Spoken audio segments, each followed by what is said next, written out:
Is it time? It is time for us to do what we have been doing, and that time is every day. We'll know in a very short period of time, but it looks like it could be something that will be not good. Believe me, not good. I see issue with that. And again, hey. You're not going to be able to insult your way to the presidency. That's not going to happen. I don't know who created Pokemon Go, but I'm trying to figure out how we get them to have Pokemon go to the polls. I'm Ted Cruz, and my pronoun is kiss my ass. So when you think about it, there is great significance to the passage of time in terms of what we need to do to lay these wires, what we need to do to create these jobs.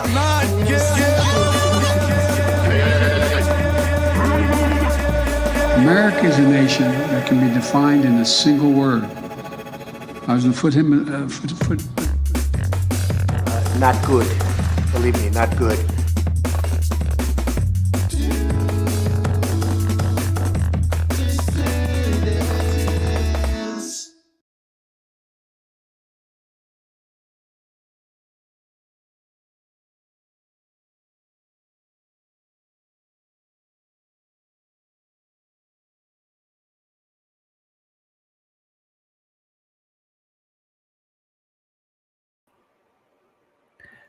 Hey, I think you're muted, my friend. And you know what? Yes. You know what? I nailed it too. I nailed it. That was the best. So I'm gonna just repeat everything that I just said. You know what? That was very much like the white dudes for Kamala thing, because that kept happening with like every other person. The mic was muted. So what I was saying is, hello, dissidents. Before Chicago is a wasteland of tear gas and pepper spray, we wanted to have Kit on. Welcome, Kit. It is so good. I can't wait for my city to become a war zone in which the liberals are saying, "Oh, what a peaceful city this is." Can't wait for it, man. Great to be on Do Dissidents. Glad to be filling in for Keaton. Step aside, Keaton. I'm running the show now. Yes, and don't forget, Keaton's first appearance will be tomorrow at 2 on the patron show. So if you're not already a patron, become a patron, sign up. We've got some fun stuff tomorrow. So Kit, where are you taking me for pizza out there, man? I'm actually curious. What's the best slice joint in Chicago? Do they even do slices? Because they do that full pie personal pizza thing. Well, there is that, but you can get slices. I know that Lou Malinali's pretty good. Then there's Pequod's, but there's a few other places that I've been doing some scouting in advance. And I know you'll be flying in here in August. I know a lot of our friends in independent everybody's coming in, man. Everybody who's anybody. And here's the thing, the areas in which you're going to be holding the conventions, they are locking down every single major sidewalk and street into that area. Like it's going to be a miracle how all of us are actually going to really pull this thing off. But I think we could figure it out. But I'm trying to narrow it down to 2 spots, because I made a promise, and a promise is a promise. So my goal is at least get you some good pizza, some delicious pizza. That's what I want to do. All right, cool, man. So we are going to start off with probably our most exciting story today. Great. Which is going to be, of course, Biden is backing major Supreme Court reforms. Here's what they would do. Woo! All right. Finally. Yes. Finally. You hear that, they're folks? going to reform the Supreme Court. We're going to get a constitutional amendment and stuff. All right. So to get people excited about the election, that's really the only way to interpret this. Or maybe the part of Biden's brain that's still functioning just really doesn't want to be remembered as the guy on that debate stage. Maybe he's desperately trying to do some stuff to be remembered by. Could be. President Biden on Monday unveiled a trio of proposals to reform the Supreme Court, calling on Congress to pass legislation setting term limits for justices and establishing binding enforceable ethics rules for the nation's highest court. Mr. Biden's proposed reforms come after the Supreme Court, which has a 6-3 conservative majority, issued a series of landmark decisions in recent years that have upended longstanding rules on abortion, affirmative action in higher education, and federal regulatory power. Those decisions, as well as scrutiny over ethics practices at the high court, have made it a target of Democrats and liberal advocacy groups who have argued the Supreme Court has undermined public confidence in itself. Oh, that's interesting. Yeah, well, it didn't just do that. The public regard for the Supreme Court has never been the same after the 2000 election. No, absolutely. When you saw how the Supreme Court split on Bush v. Gore purely on party lines, the idea that SCOTUS was above politics was just completely shattered. They never had the same level of respect again. Gotta love that illusion. Yeah, exactly. It shattered the illusion. 2 of Mr. Biden's 3 proposed changes, term limits and a binding code of conduct, binding, would require action from Congress, making it highly unlikely they will become law before the president leaves office in January 2025. His third reform is a constitutional amendment that clarifies that no president is immune from prosecution for crimes committed while in office. That proposal is Mr. Biden's answer to the Supreme Court's ruling earlier this month, finding that the former president, Donald Trump, cannot be prosecuted for official acts taken while in the White House. The first measure put forth by Mr. Biden is an amendment to the Constitution called the No One is Above the Law Amendment, which would state that the Constitution doesn't grant immunity from federal criminal indictment, trial, conviction, or sentencing to a former president, according to the White House.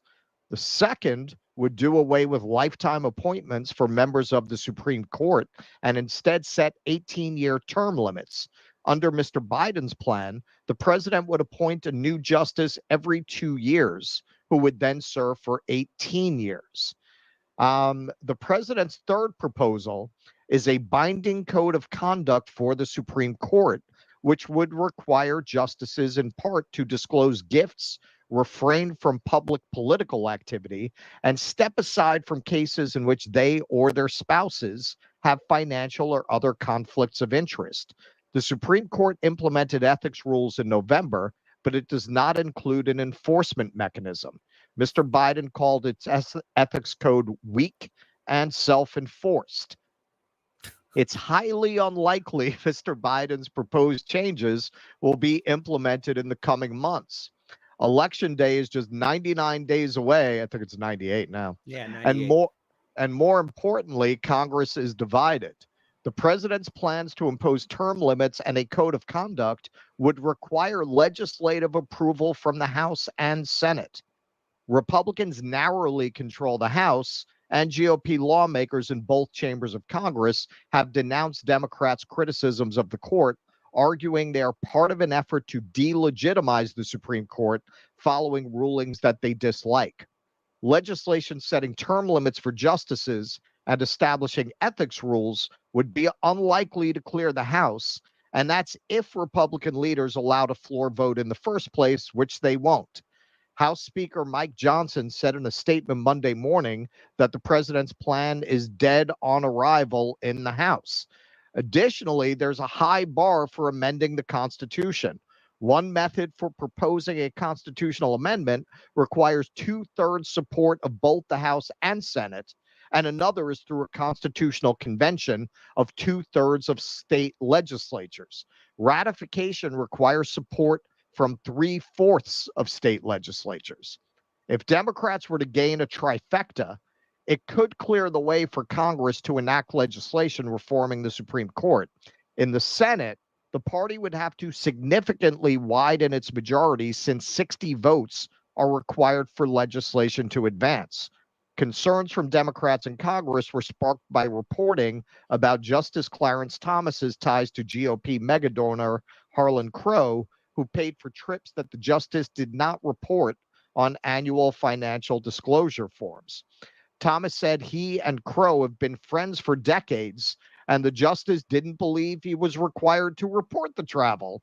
under prior guidelines for personal hospitality. Well, that's the problem, isn't it? Wow, it is. It is. And there's a lot more to this because all the stuff that's being brought up, you know, the second season of The Acolyte has a better chance of being read in Congress than anything that's being proposed here. What this is a way to hype up liberals to get excited to vote for Biden, or either that maybe progressives who would vote for Biden, because these things all sound good, but this is just a wish list so that Democrats can say, see, if you support us, we can get this thing done. See, if you really lay down the fire, we can really get this. This is just a wish list.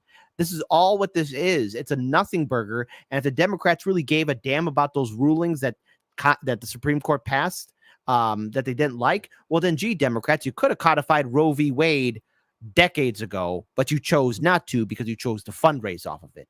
This is all a wish list and nothing but smoke and mirrors for the Democrats to trick voters.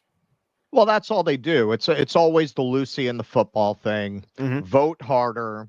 And when there's legislation, when they actually have a supermajority and there's popular legislation and they're out of excuses for why they don't pass it because they have control of all three branches, you know, they drag out a Manchin or a Joe Lieberman, and yeah, it's their fault, a Kristen Sinema. They scapegoat that person. They blame Blue it on Dog them. Democrats, Blue Dog Democrats in Obama, Democrats. in 2008. You know, these are the same things we see over and over and over again.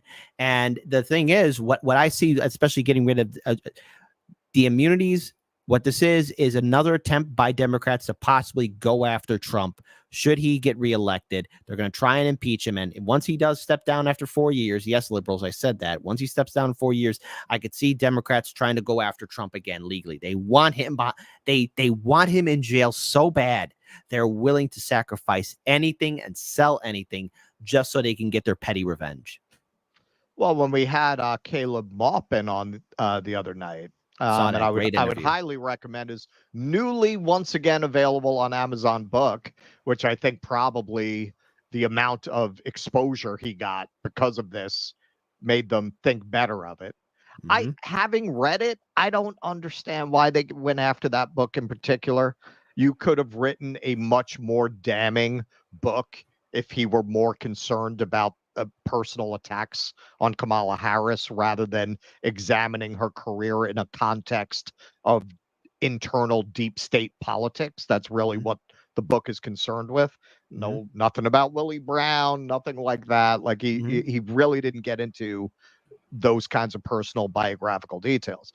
But a point he makes is that the fight playing out between Donald Trump and what Kamala Harris represents is really a fight between this East Coast Rockefeller, you might in a modern sense say Davos kind of quote unquote progressive deep state, a deep state that sees itself as having a kind of almost benign paternalistic relationship to the public interest, and the lower orders of the rich who are more the mining interests, the coal interests, the industrial interests, certain elements of Silicon Valley at this point, who are less about that type of social engineering and much more about immediate profit and lack of regulation.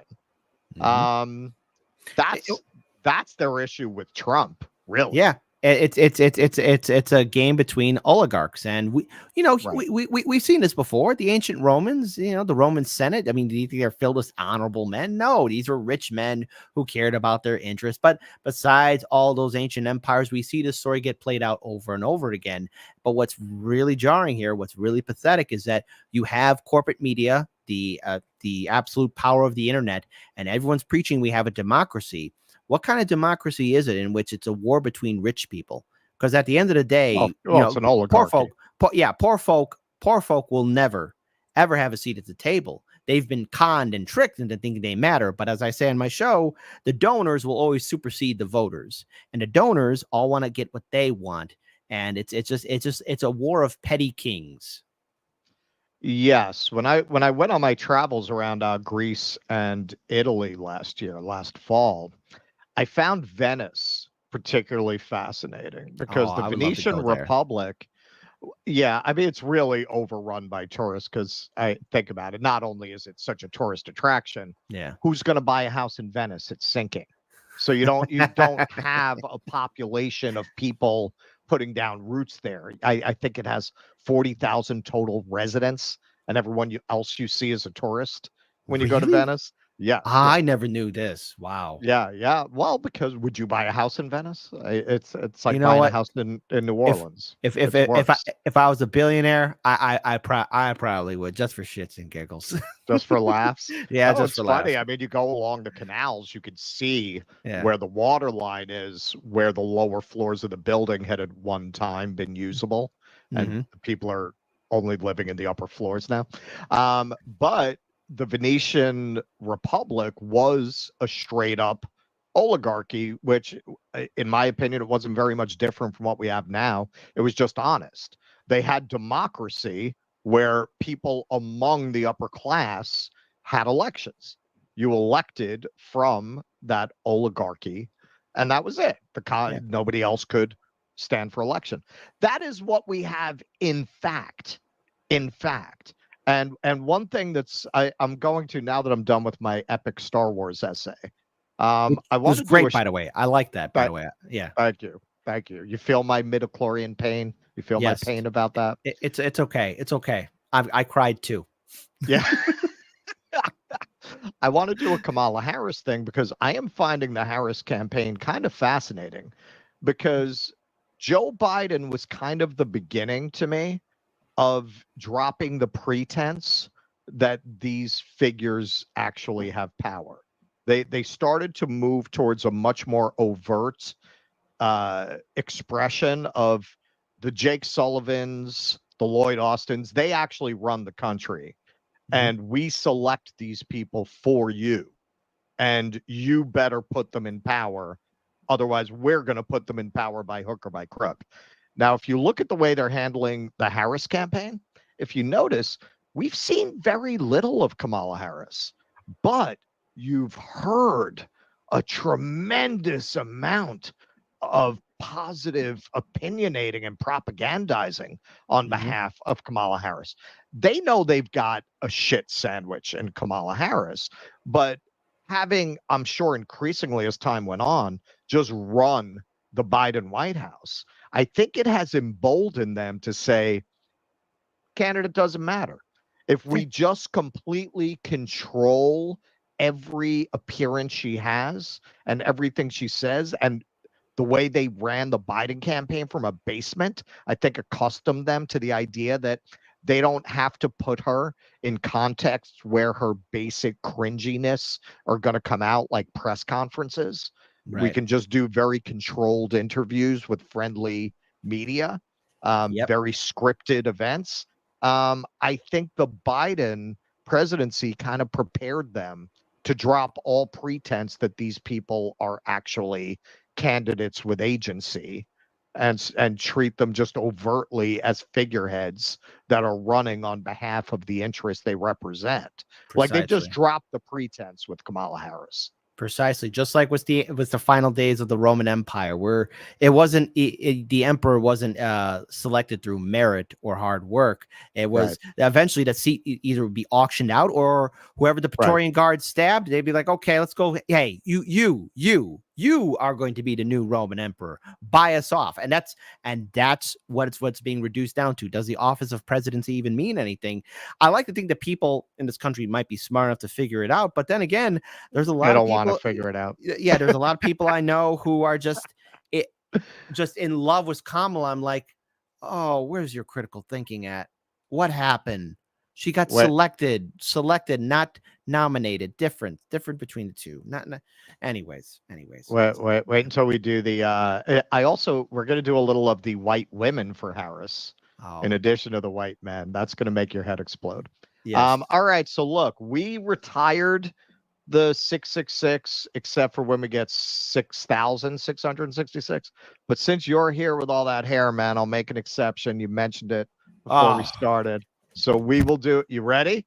Hang on. Give me that countdown, buddy. Let's do this. You ready? 3. All right, here we go. 5, 4, 3, 2, 1.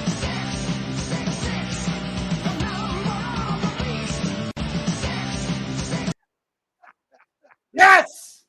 All right. Yes. All right. We brought it back. We brought it back for this one show just for Kit. All right. All right. So let's get to some super chats here. All right. From Amadeus, Holocaust has a nice ring to it. Thank you, Amadeus. Glenn DeVries, Russell, in order to enjoy Star Wars, you must adopt the Kamala Harris attitude. Imagine what can be unburdened by what has been. Stop. Listen, I love Star Wars. There was Star Wars, there was Empire Strikes Back, and there was Return of the Jedi. Has anything happened since then? Heir to the Empire. Actually, no, the Heir to the Empire. But the books. Yeah, great stuff with Admiral Thrawn and there were and books. Luke. Yeah, the books. I'm surprised they haven't made any movies since Return of the Jedi. Yeah, what a shame. I keep wondering. Yeah, now with AI, maybe they can continue the series the way it should have been. Yeah, maybe if they care. Yeah. Amadeus, Mr. Kit, Mr. Rogers to the post-duopoly, Don Rickles to the pro-duopoly. That's quite a moniker he's given you there. Why, hello, neighbor. Who's ready to F some shite up? Get the shotgun. Kenman, Israel should just occupy the Supreme Court. All right, Kenman, you'll be very happy to know, because I saw you were very upset about the Star Wars audio that night. Keaton is gonna do some work on it before we drop it.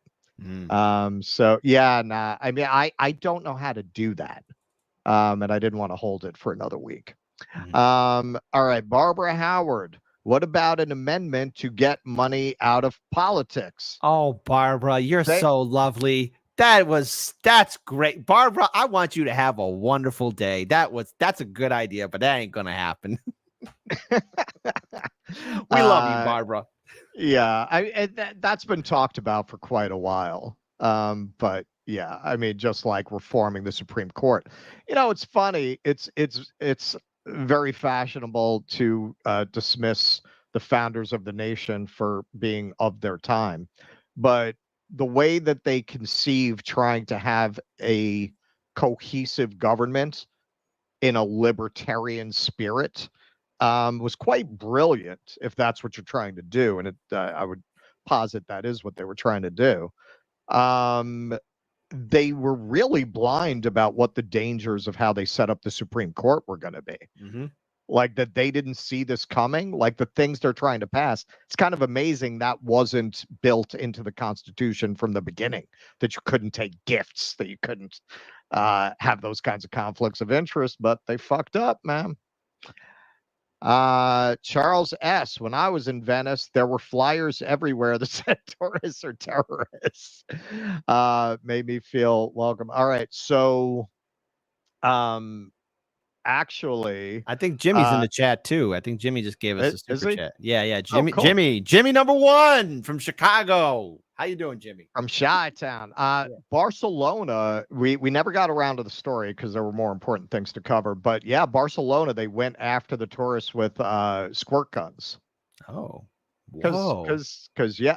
Well, Spain, it's not only tourists. Spain is one of those places that's pretty easy for digital nomads to go to. They've really had that problem in Portugal, where they're just expats are totally invading and driving up all the rents and all the house prices. So I think they're having some of that in Barcelona too. You know, I was going to say, like in Japan, like they're also cracking down on people doing live streams and recordings there too. Because I want to go back to Japan, but there was a lot of idiots last year and this year that did things that are just completely mind-blowingly stupid. And you know, I want to go back there. It's just, man, they put a bad taste in for tourists in some parts of Japan, and just anyways, yeah. So all right, so we're gonna move along. I will get to the Rumble rants. I do know we have some of those there, but let's keep the show moving. All right, so this one's kind of fun and kind of uplifting. The Israeli athletes have not been getting as warm a welcome at the Olympics as they may have hoped. Oh. But the Palestinian athletes actually are getting quite a warm welcome. So this was the Palestinian delegation arriving on the Seine. And worth noting, there are only maybe 15 representing Palestine because Israel, who had their president welcomed and hugged by Macron in Paris, killed 342 of their athletes in 10.5 months. Wow. Olympic Games of shame. So that's why you have such a small Palestinian delegation. And here, this is from Mohammed Asalfin. This was Palestine's first ever flag bearer at the Olympics, Majed Abu, I got to go full screen with this, Marahil in Atlanta, 96. Abu Marahil was killed in Gaza last month. Unable to receive adequate care at Gaza's destroyed hospitals, he died of kidney failure. Jeez. These killings don't figure in the death toll. Quote, this is from Where the Peace. Quote, France does not recognize Palestine, yet here I am with a flag on my chest. Yazan al-Bawab, Palestinian Olympic swimmer. So I put together a little video compilation. Let's take a look. All right. I wasn't sure if the music was copyrighted here. So yeah, this is the delegation arriving. All right. So this is an example of the kind of welcome that the Israeli delegation quite rightly is receiving.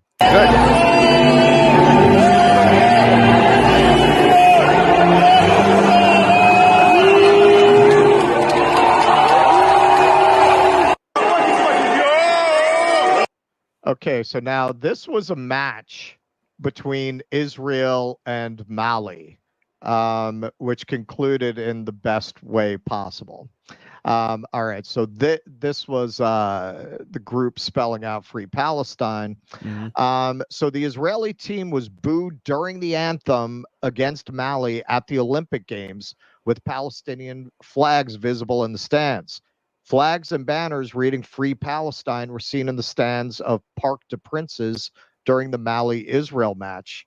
The game was rated 4 out of 5 on the risk scale. Okay. Yes, pure gold. Yeah, I know it. I love this video. So this might be why this Israeli Zionist was so charming, because they had just gotten booed in the stands. So I'm gonna play the rest of that video through.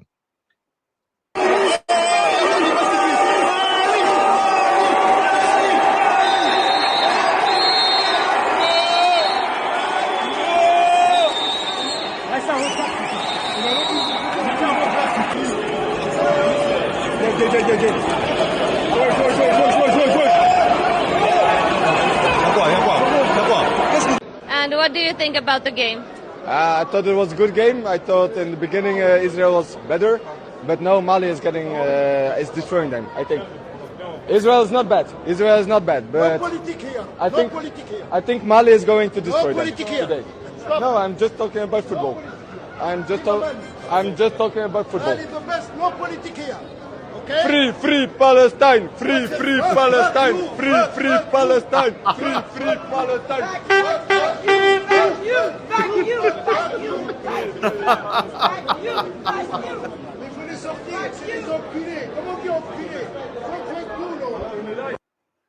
They are such charmers, those Israelis. They're such charming people. That warms the heart. They are so charming. The best response I saw to that video was they turned him into a pro-Palestine activist in 20 seconds. Imagine what 76 years would do. You know, looking at especially how the people are protesting and shouting out Free Palestine, you know, anyone from Israel that's going there instigating stuff with people. I think they forget to realize that, you know, you put your dukes up and you're ready to take a swing at somebody. You better get ready for somebody to step up. And a lot of people are witnessing what's happening, the crisis in Gaza, the war crimes in Gaza, the genocide in Gaza, for the death toll, according to the Lancet report. I think I said it right. A Lancet report, 186 to 200,000. That's at the time 7%, which could be 7% of the population. Right. My God, like how many more skulls need to line up before it blocks out the sun? People are furious about this, and sooner or later, when all the real numbers start coming out, there's going to be such an anger and disdain. Trump talks about Israel's PR. It will never recover, despite what corporate media will do or what the politicians will do, because people will remember this. People will not forget. And the fact that, again, there's a small delegation. Think about all the athletes that are not there. Think about all the people that lost their opportunity and dreams and lives. And the fact that the Olympics is supposed to be a united planetary event. All the nations are there, but it's bittersweet. It's poisonous. It's sour. It's disgusting in a way that these games are being played all the while. Women and children and men of all ages are starving. They have no food. They have nothing. All of it's a moonscape.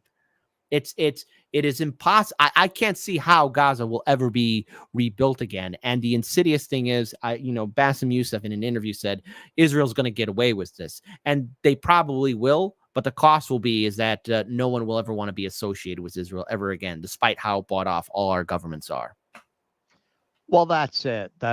It's one more area where you could see this incredible disconnect between the opinions of our supposed thought leaders, our elites in the political and cultural spheres, and the people.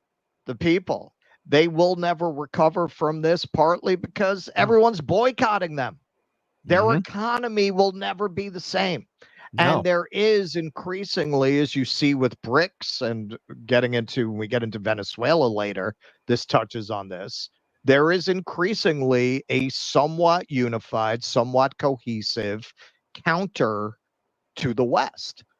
A lot of these countries, China, Russia, Venezuela, Cuba, are beginning to come together with an alternative to the Western foreign policy vision, such as it is. And frankly, it's a much more attractive vision to most people in the world. When you poll people around the world, what country is the greatest threat to peace? They don't say Russia. They don't say China. They universally say the United States of America. There's a reason for that. Because we are the greatest threat to the world. Propping up this monstrous genocidal state, it's not like it used to be when you only got your news off 3 networks that were controlled by State Department propaganda. People see what's happening in Israel. They are never going to be able to function as just another country again. I've been watching some documentaries too about what's been happening with the people of Gaza and how Palestine used to be, and it's an ongoing theme is the ever encroachment and land grab by Israel. And what I've been saying on the show is what we're witnessing here after October 7th is the foundations of the next war that will consume Israel. Like, no matter what, even if Israel gets all what they want, the West Bank and Gaza, it will be at such a price that the nation will never recover. And if they're if they're really making these threats to the leader of Turkey, saying, "Hey, you could end up like Saddam Hussein," and then talking about war with Lebanon, then war with Iran, and trying to do a NATO in the Middle East, in many ways, I would describe Israel as being that punk kid on the block who's friends with the tough guy in the neighborhood, the USA.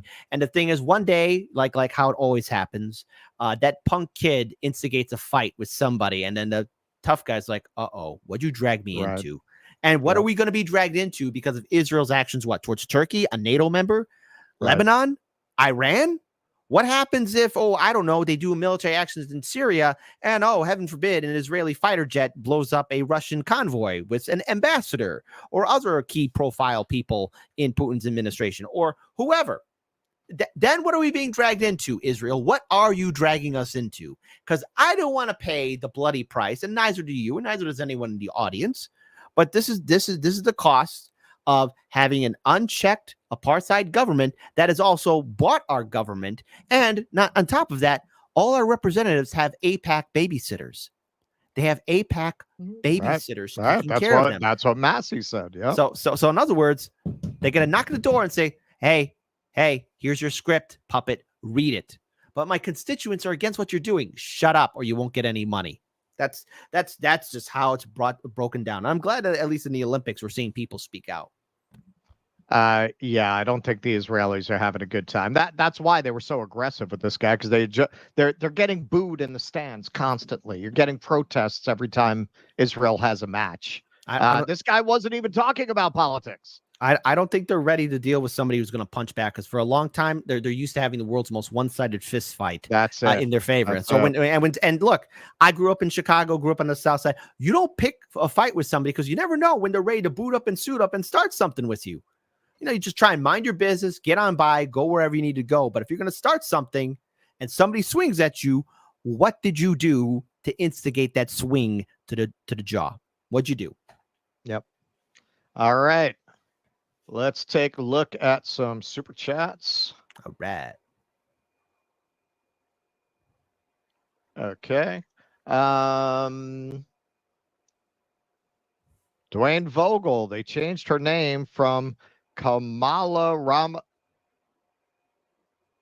Is that was that Keaton? Did Keaton pull that down? They changed her name from Kamala Rama Lama Ding Dong because they thought it was too ethnic. I was like, that's not a bad. We can read that.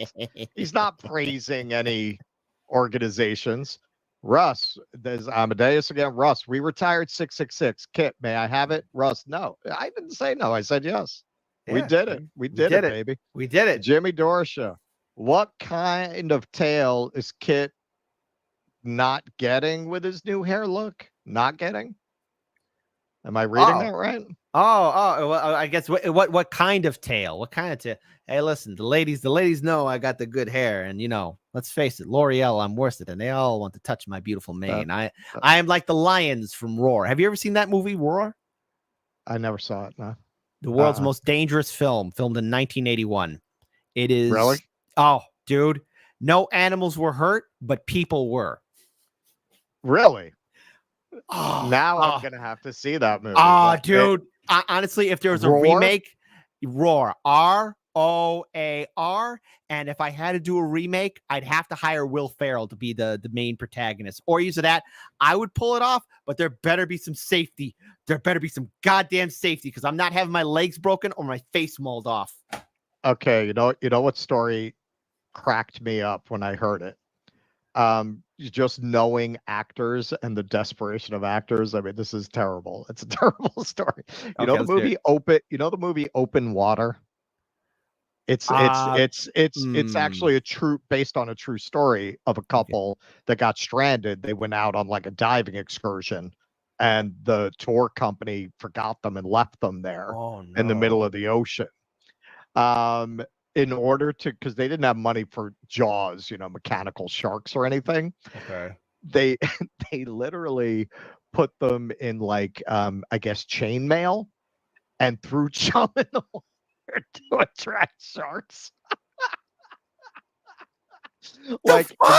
Imagine how desperate an actor you have to be for that gig to agree to that.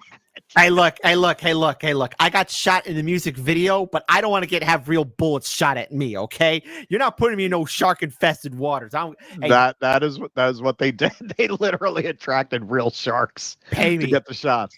That having been said, it's a good movie. It's pretty good. Well, Roar is real, and there is an actual dead zebra skull or head that is actually dragged in. Like there's so much in that film, and again, it's real.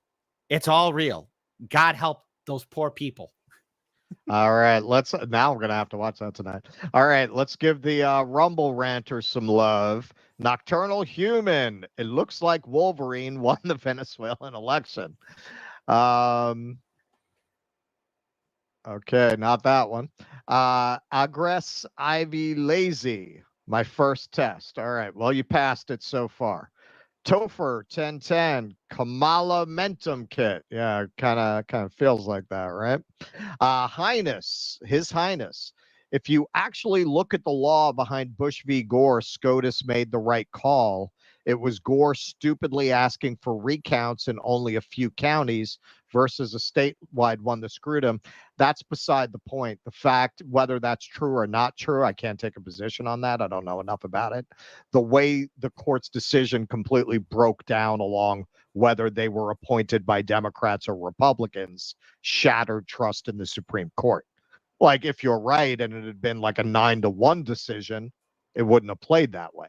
But because it was so partisan, the way it broke down, it shattered faith in the court.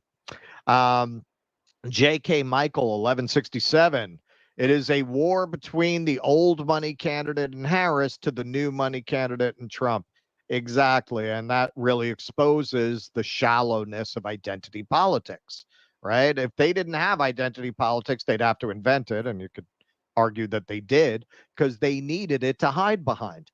There is nothing they like better than someone like Kamala Harris or Barack Obama that they can hide their old money and usually very, very white interests behind, because then they can go, see, we're not racist. Look, they love a puppet like Kamala. They love that. You would say, oh, the white man represents the patriarchy and the establishment. It don't work that way. Don't work that way. You can represent that just fine, even better in our current era, not being so obvious about it. Yeah, just hide behind the curtains like the Great Wizard of Oz. Ignore the man behind the curtain. That's it. That's it. His Highness again. Anytime I see one of those white whatevers for Kamala meetings being promoted, I can't say that on the YouTubes. Yeah, I'm not saying that. I'm not saying that. All I need is to get us kicked off the air, like the 3 shows that I'm hosting. Nocturnal Human, we need a national water gun fight. Although Keaton is copying these, and he put that in there, so he's backstage with the baby, doing his stuff. Shout out to August, who's out there learning the ones and twos. Shout out to learn to take over the job. That's right. All right, so let's move on to the topic of Mr. J.D. Vance, that homespun hero of the heartland. Hey, J.D. Vance. He's a Marine. From rising star to potential liability. Yeah, they're really going after this guy. Now, frankly, I never thought he was much of a political talent. I remember when he ran for Senate, watching to see him speak because I was curious. Yeah, I mean, he's not a natural. He certainly is not, like some people are, but he is not one of them. Far from being a yin-yang pick chosen to counterbalance the senior candidate's weaknesses, Vance, the first-term senator for Ohio, a state already firmly in the Republican camp, was selected because he faithfully reflected the ideological gut instincts of Trump, despite having previously called him America's Hitler and cultural opioid. But there is ample reason to believe the choice was driven by a euphoric belief on Trump's part that November's election against an aging, ailing, and unpopular Joe Biden would be a shoo-in. With Biden's withdrawal and almost certain replacement as Democratic nominee by the vice president, Kamala Harris, a very different electoral landscape looms. And Vance, with his hardline anti-abortion stance and sneering contempt for childless women, may be entirely the wrong partner to help Trump traverse it. Oh, quote, okay. I mean, they're not wrong. This was clearly we're so far out ahead, we can pick who we want pick. Because what does he bring, really? Quote, most striking thing I heard from Trump allies yesterday was the second guessing of J.D. Vance, a selection they acknowledged that was born of cockiness, meant to run up margins with the base in a blowout rather than persuade swing voters in a nail biter, wrote Tim Alberta, a journalist with The Atlantic. Putting Vance on the ticket defies the basic laws of vice presidential picks, experienced pollsters say. Quote, the first rule of choosing a running mate is to do no harm, because there's very little gain that you will get from a running mate, but there's a lot of harm that can be done, said Patrick Murray, director of the Polling Institute at Monmouth University.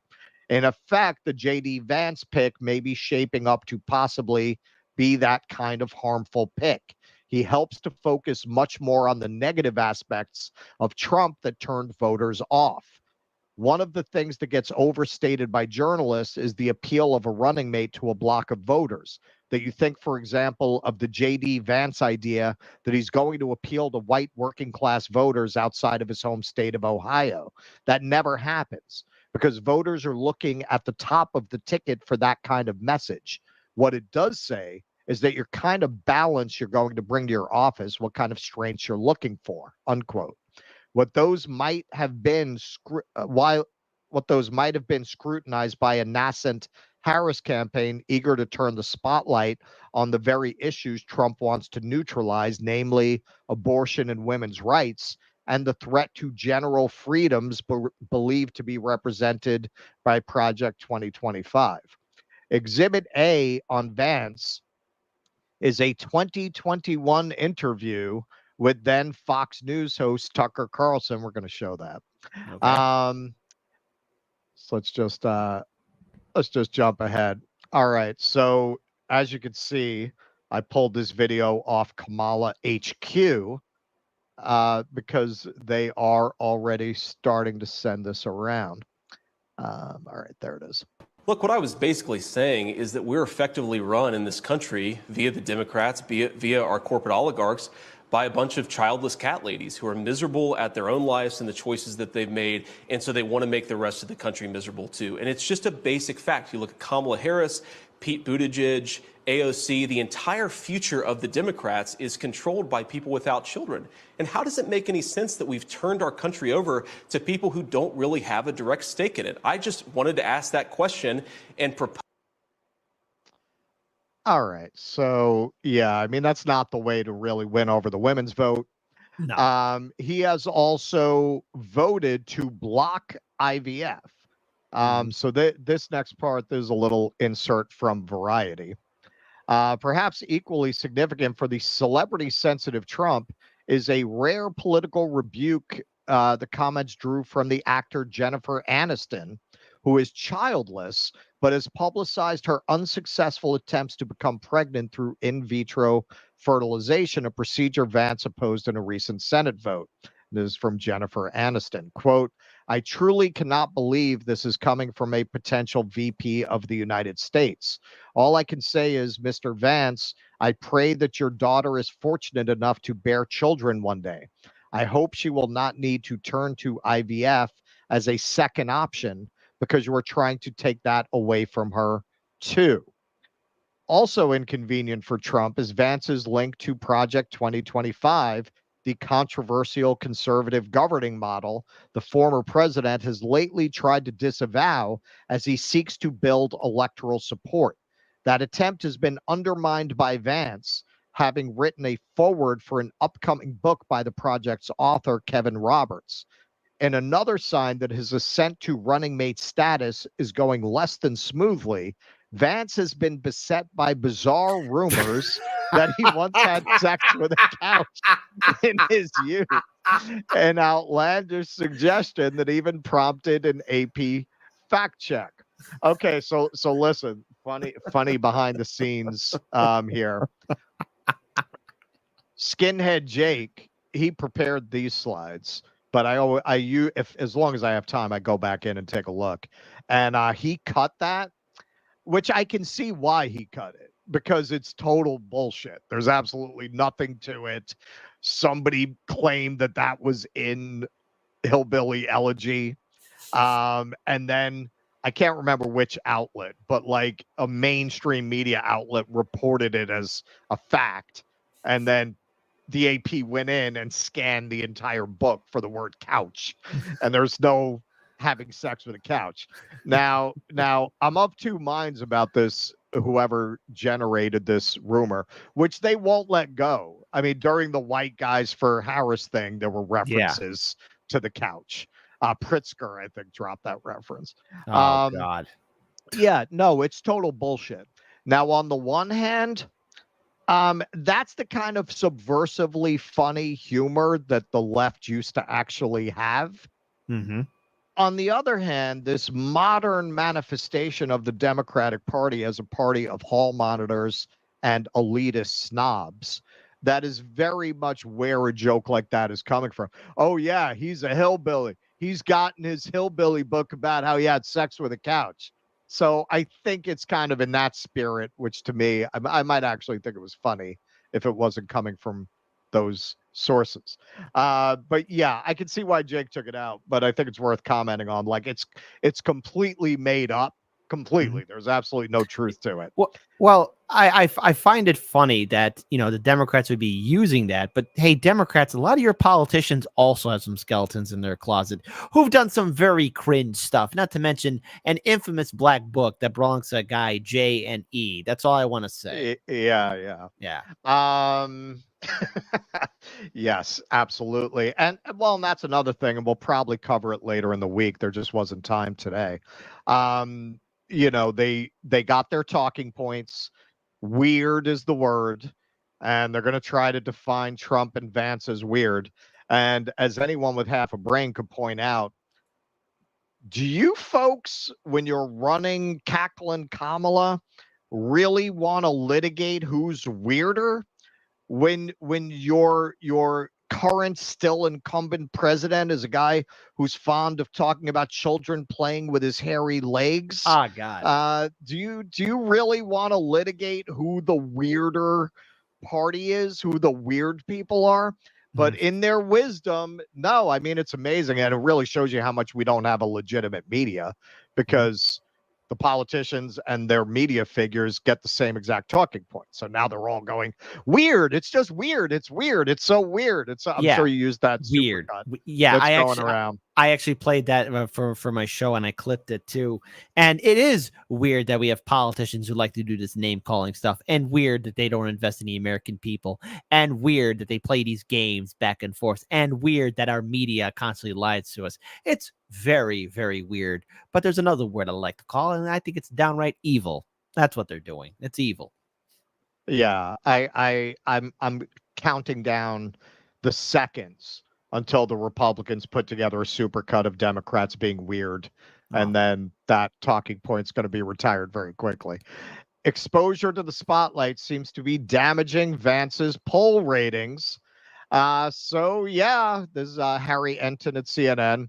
J.D. Vance is making history as the least liked VP nominee, non-incumbent, since 1980, following her party's convention. He's the first to have a net negative favorable rating. Not surprising, given how weak he ran in Ohio in 2022, far worse than the average Ohio Republican.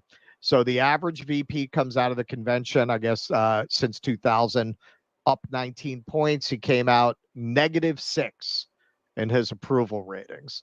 So yeah, it does seem to be a pretty arrogant choice when you're running, trying to reassure people that at worst you're going to fall back on a European 15-week standard on abortion. You really want to run with a guy who voted against IVF?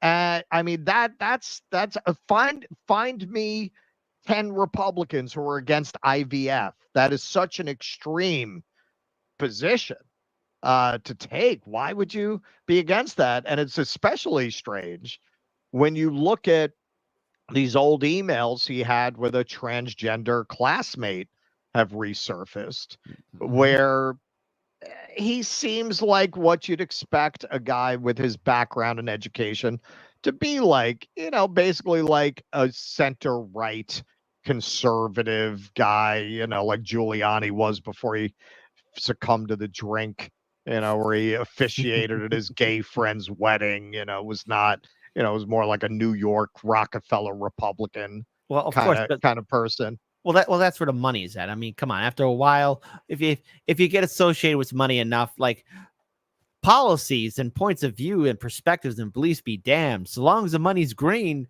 hell, they'll go anywhere. Right. Yeah. No, he wrote his friends emails that because they went for gender reassignment surgery. I don't understand the choice you made, but I support it. Like he was like a lib, like the so-called Republicans they get on The View. He was that kind of a Republican based on if you look at his thoughts at that time. Now, he is claiming he's gone through a political evolution. And I believe that up to a certain point, like at the time he was having this conversation, specifically around trans rights, there was not this hysteria and push to bring this into schools and bring this to children. A lot of people who never really even gave this much thought 10 years ago have taken positions on it that they wouldn't have had to take then.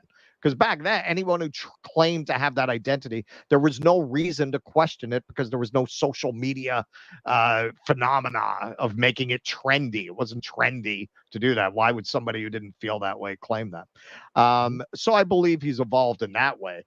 Has somebody gone from being somebody who was perfectly happy having a transgender friend to really believing IVF is evil in any sense other than seeing it as politically convenient? And if you look at his, Mountain Dew stuff and all that, maybe he's just not very good at politics and he doesn't realize, well, you know what? You don't have to go all the way to the voting to ban IVF place to get in with the MAGA people. You don't have to take it to that extreme.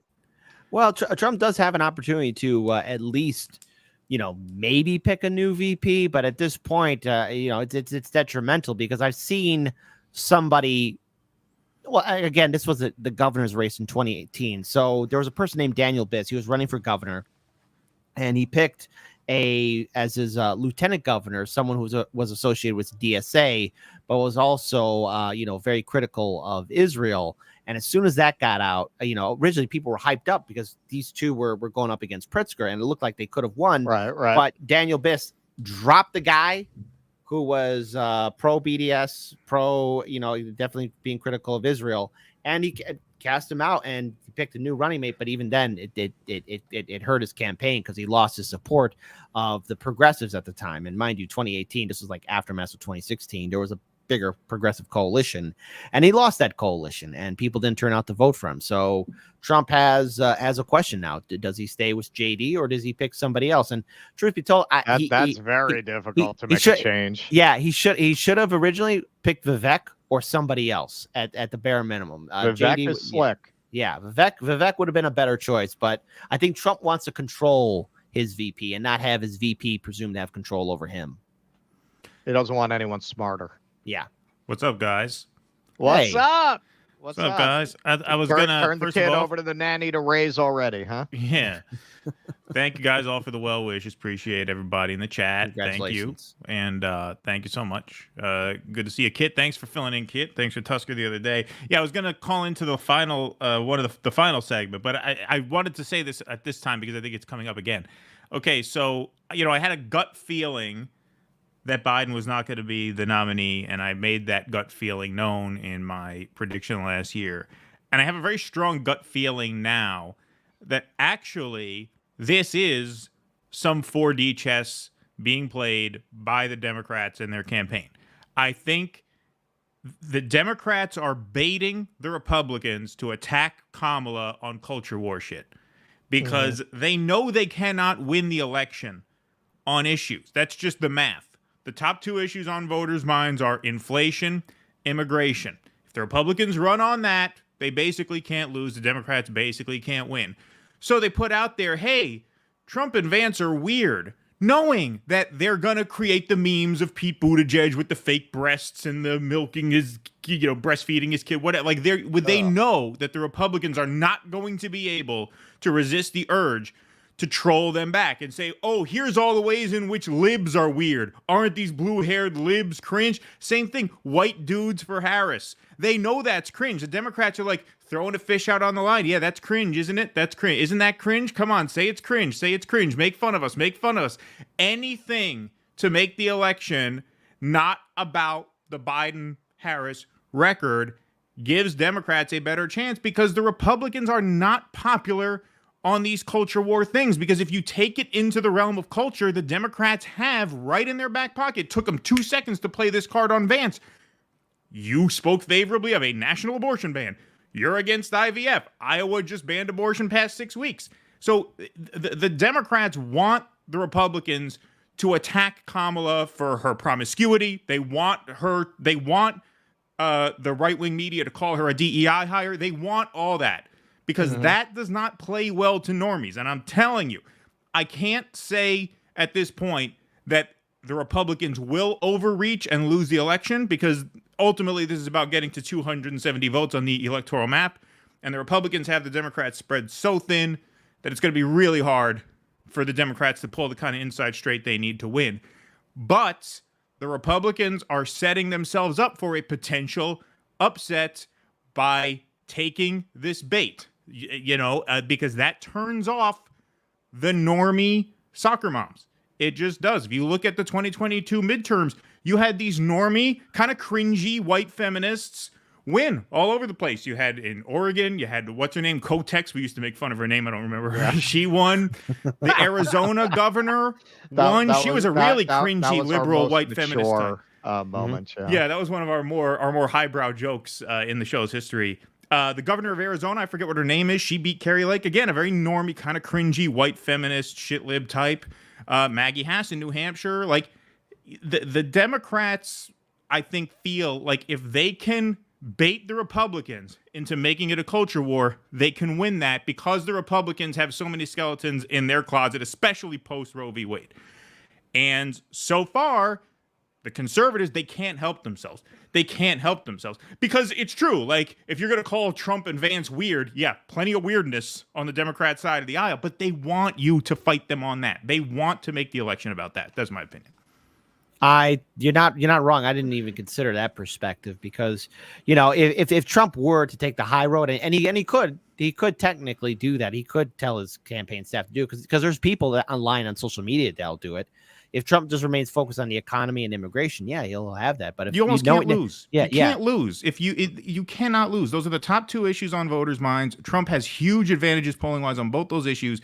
You start getting into, well, Kamala, fucked her way to the top and this and that, and she's a diversity. That I'm telling you right now, and I'm not saying like that makes for good comedy and good content, and that's all fine. I'm not saying nobody should make any jokes. I'm not trying to be a prude about it.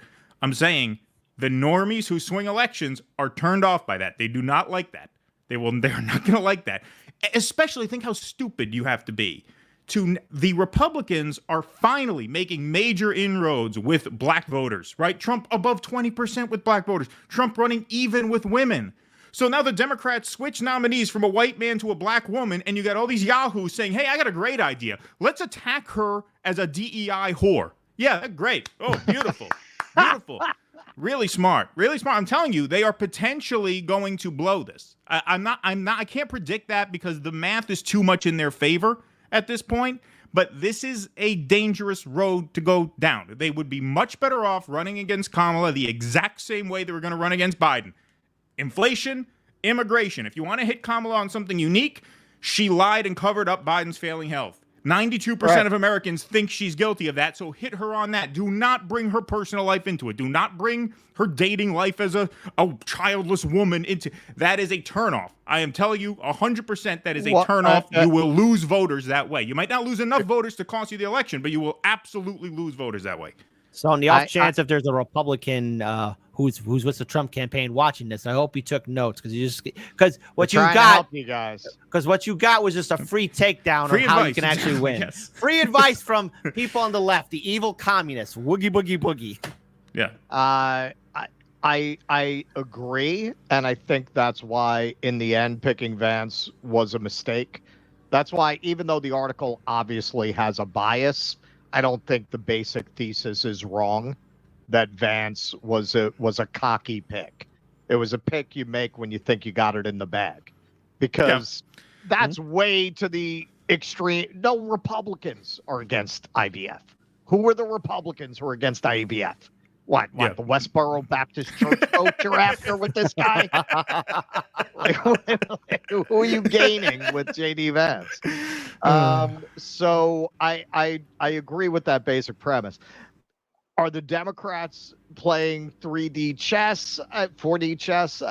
Maybe. You're being generous with that one. You're too young to remember them dancing the Macarena at their convention. Oh so no! I never think that the assumption that the Democrats are just cringe in their souls is a bad assumption. And hey, Mr. Magoo, they could have just stumbled into a good way of baiting the Republicans. I don't think all this white women for Kamala or white dudes for Kamala.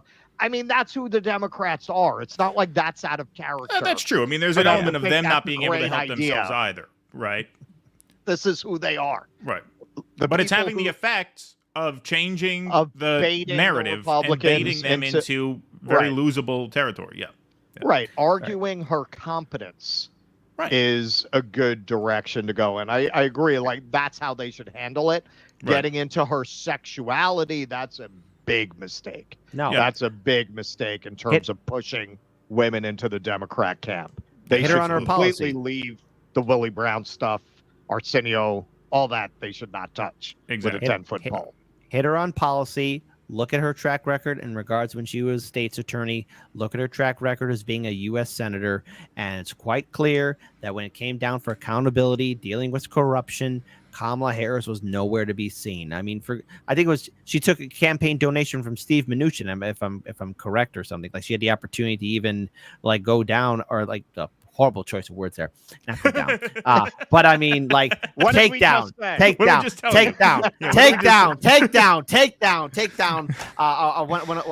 Trump donor, and she didn't do that. That was a horrible choice of words. Please don't clip that, anybody. Please don't.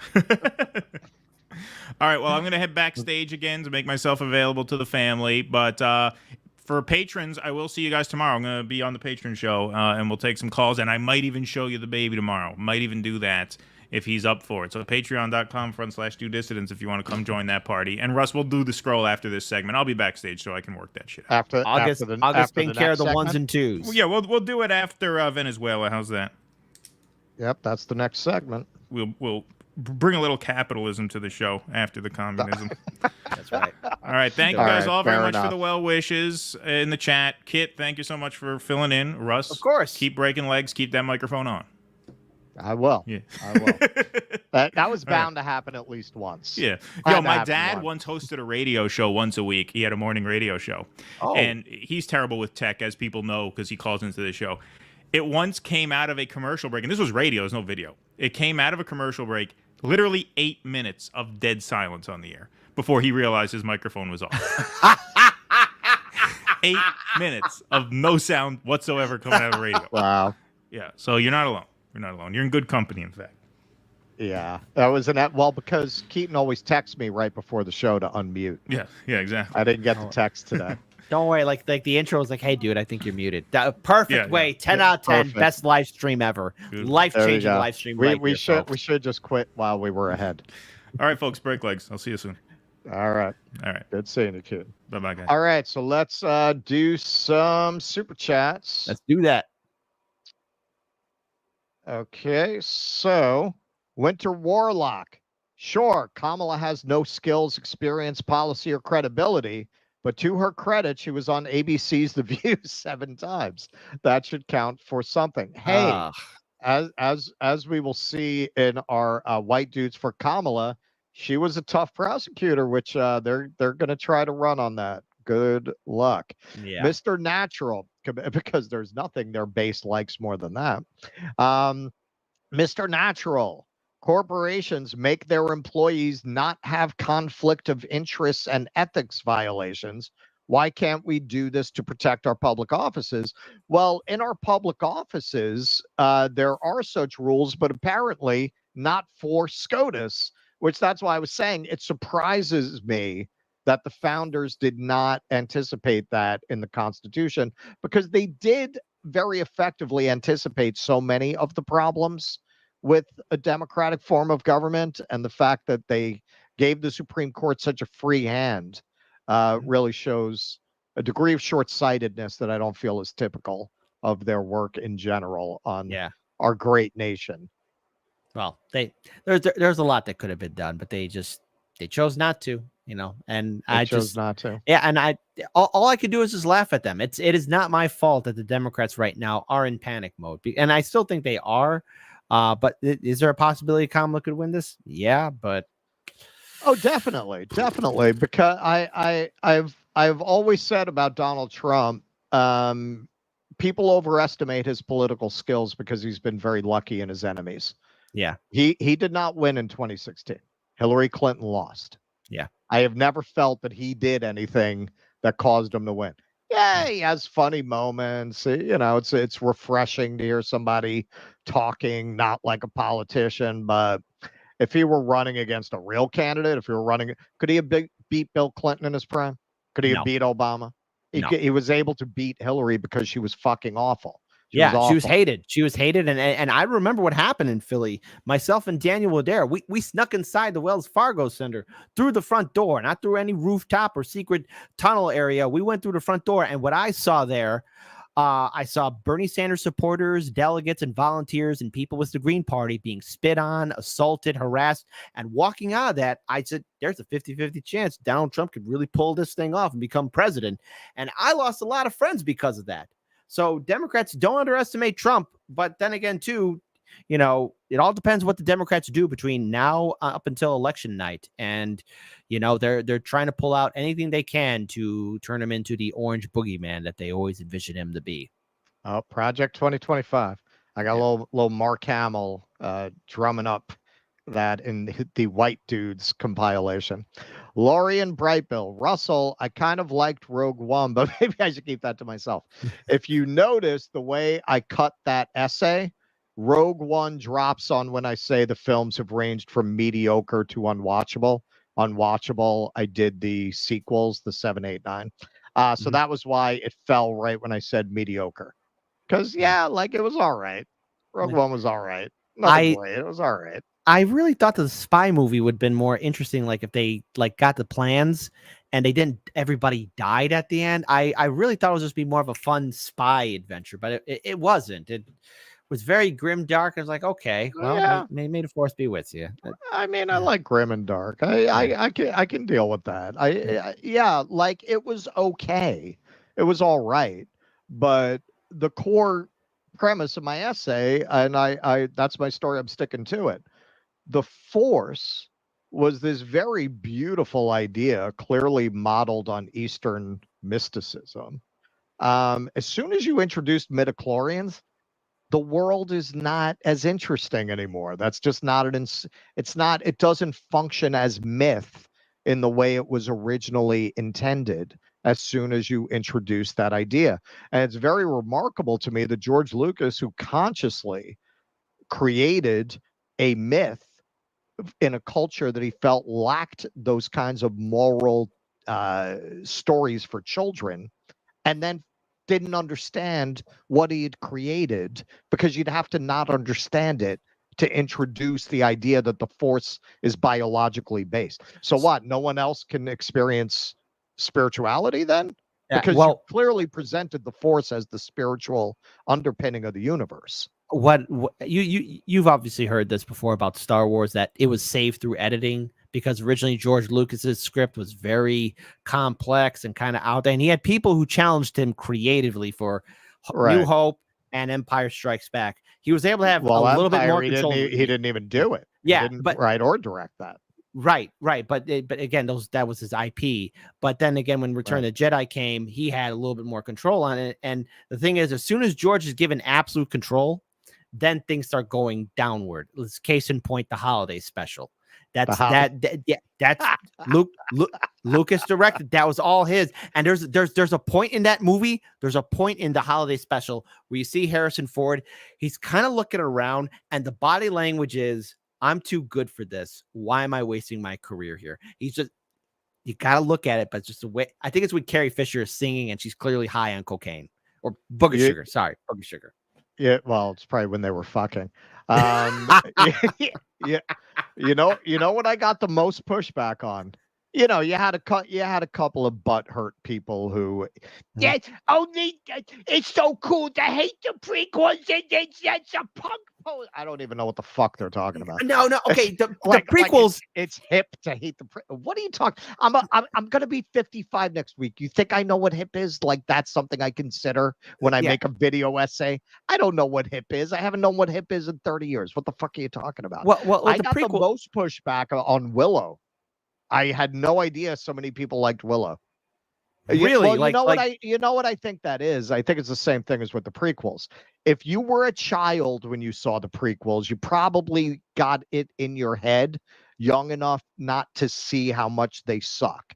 That's my interpretation of that. Like you saw it when you were 6, all right. So you always lived in a world with midichlorians and like you didn't get used to a good version of Star Wars and then all of a sudden have this drop 16 years later. This was always Star Wars to you. So you just might not it's you're nostalgic for it. It's your childhood. It's like people from the suburbs think Subway sandwiches taste good because they grew up with it. So they moved to New York City. They still eat that shit. They still eat Domino's because that's what they're used to. They're from the suburbs. It reminds them of their childhood. So I think that's what's going on with people who defend the prequels. It's probably the same with Willow. I mean, I guess if you saw it when you were a child, you think it's good. I liked it. You saw it as the follow-up to Star Wars, which is how people thought of it. It was George Lucas's follow-up to Star Wars. It sucked because you were like, what? Like he's just trying to do Star Wars again, kind of. You got the Mad Mardigan or whatever it was, the Han Solo character, and it just wasn't. Why do you think they didn't make a sequel? They didn't make a sequel because it didn't do well. People didn't like it. And the story wrapped itself up in a pretty little package, and that was it. Well, that doesn't make a difference. If the movie does well, they'll make a sequel. But people didn't like the movie. Right. So what I want to bring about the prequels, though, is another thing why I don't hate it. Just I look at it as this was a story that didn't need to be told because this is how Anakin Skywalker fell to the dark side. He fell to the dark side because of what was clearly a haymaker coming from Palpatine. The only person who had any kind of character arc throughout the entire story was Palpatine. He tricked the Senate, like Yoda. All these Jedi Masters just didn't see this dude here. They didn't sense him because he's that freaking powerful. The prequels was a story that just didn't need to be told. I like the mystery of how did Anakin fall? Because there's some things that you look at the process, and when you bring in politics, then it's like, okay, what kind of republic is this where it allows slavery, where it's this all expansive republic and they don't have a standing navy or army? You don't have anything to protect yourself. Even if there's peace, you only have planetary security forces and they only got laser pistols. That makes no sense whatsoever. That is not how you run a government. That's it. Me and Kit are starting a pop culture channel. That's right. Get in on some of that damn money. Those guys do very well. All right, let's just do a couple Rumble rants. Give Rumble some love before we move on to Venezuela. Nocturnal Human. We need a national water gun fight. Damn right. Ricky Dickey 2022. Did you guys address the Trump statement, quote, you won't have to vote again to Christians? Also, Kit rocks. Yeah, we did that segment the other day. There you go. Because Keaton, he's been a little busy, as you might have heard. We never dropped it as a clip, but we did do it the other night as a segment. That'll drop eventually. Sparky63, but she's a filthy whore cat lady. Yeah, that's what they should run on. Don't vote for the filthy whore cat lady. Keaton is my spirit animal. I'm sure he is happy to hear that from backstage. All right, so we will continue to read some rants. Oh, Keaton, we want to hit that scroll? Want to hit the patron scroll? Oh, hold on. He said he was going to be backstage, but he's got a baby. Oh, there he is. No, he's there. He's there. Are you doing the patron scroll? You can do the scroll while we're on break, and we can continue to nerd out on Star Wars. Absolutely. All right. Going once. Going twice. All right. We're covering Venezuela. There you go. More protests loom in Venezuela as opposition disputes election results. Okay, so this is a big, complicated, difficult story. I looked at a lot of different sources, a lot of different videos. Clearly, you've got the State Department and other Western powers that have wanted to overthrow the Maduro and before that, the Chavez government for over 20 years. But at the same time, you do genuinely have these protests going on in the street, which we'll see some video of. Is that astroturfed? Is it legitimate? Is it a majority? Is it a minority? We're not on the ground in Venezuela. We're not there to know. We'll cover it as best we can based on the available information. I used Al Jazeera because it's probably the least biased mainstream source I could find on this, but even they are rather skeptical of the election results. You want to say something, Kent? Yeah, so I actually had on my show, and it'll be premiering a little bit later today. Right. And Pasta joined us. He tried to get inside Venezuela, and there's been this whole process of holding back certain members of the press and independent media from going there. But from what he was able to ascertain, and that is, a lot of people turned out to vote, and yes, there are protests happening there.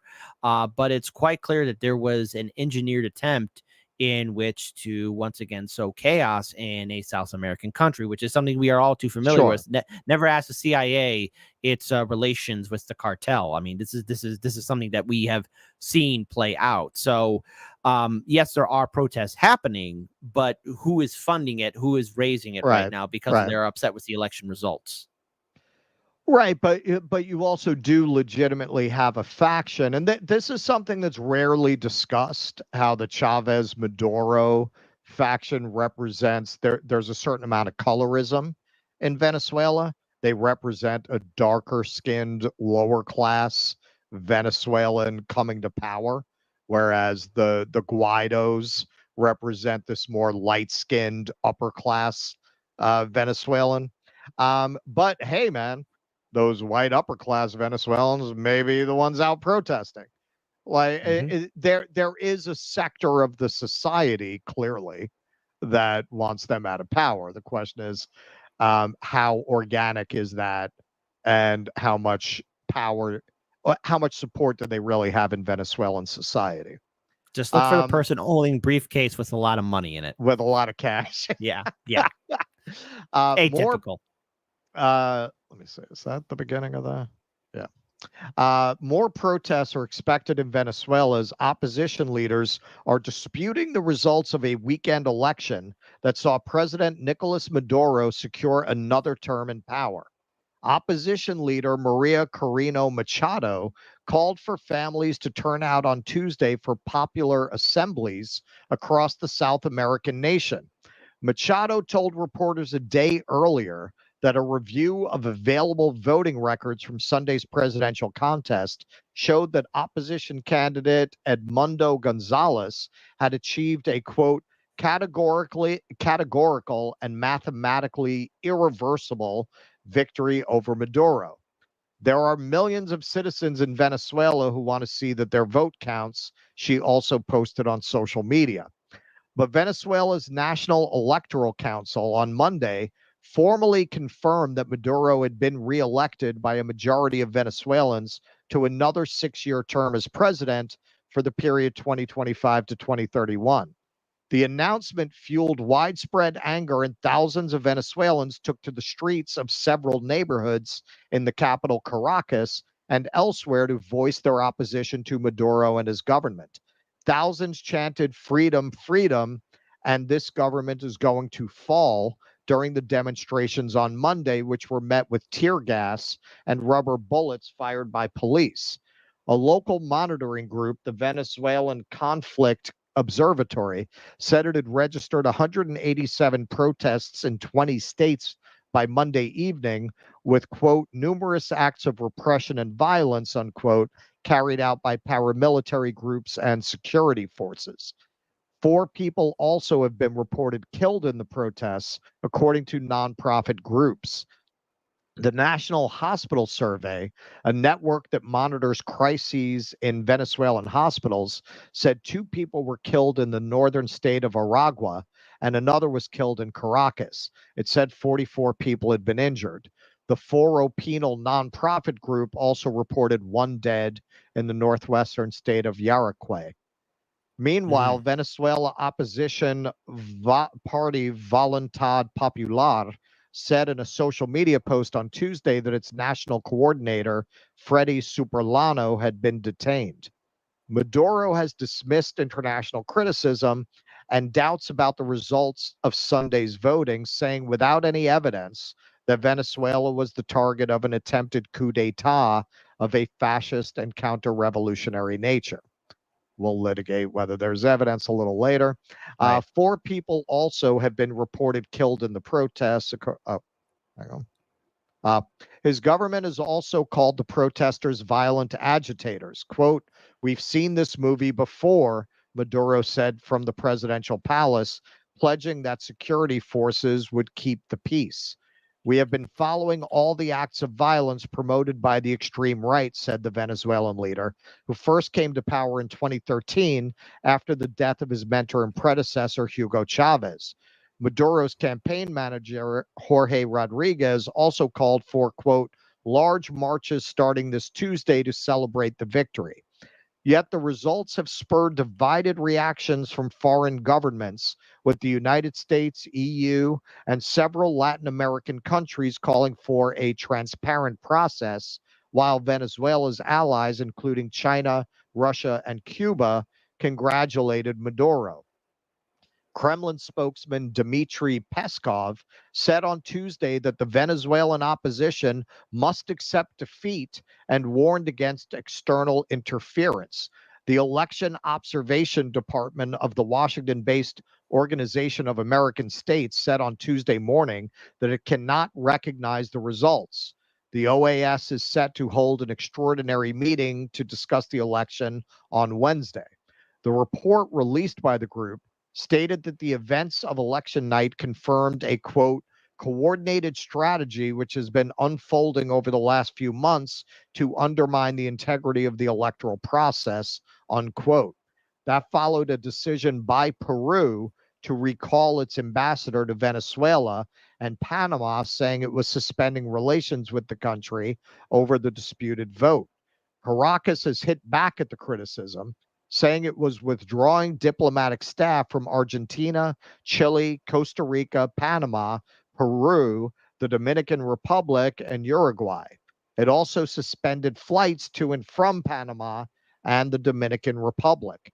The ongoing political unrest has raised concerns about potential repression of peaceful protests, as well as a new wave of migration from Venezuela.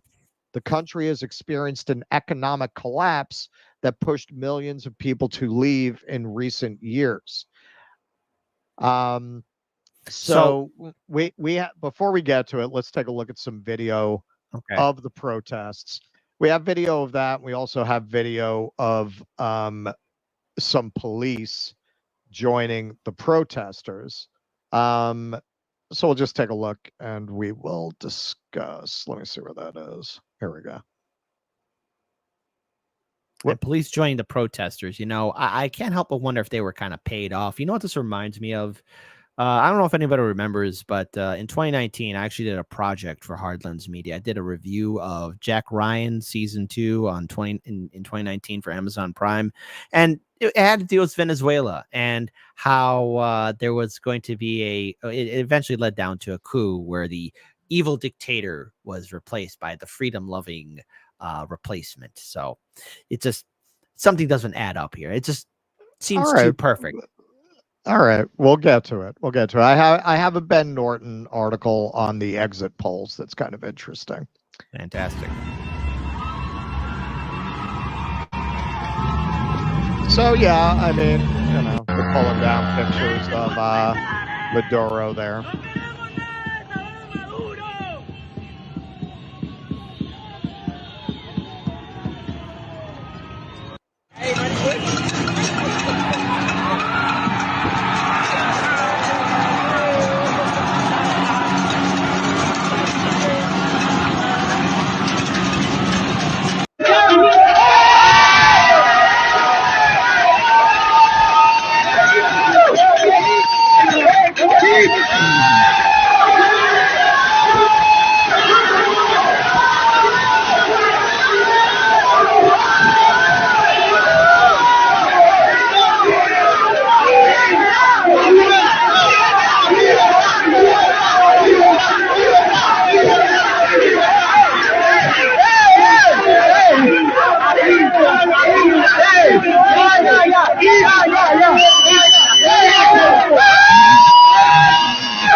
que son, ven, son pistolas,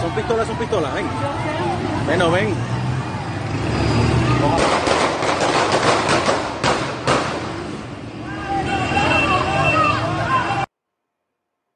Something don't add up. So yeah, I mean, shit is going down there.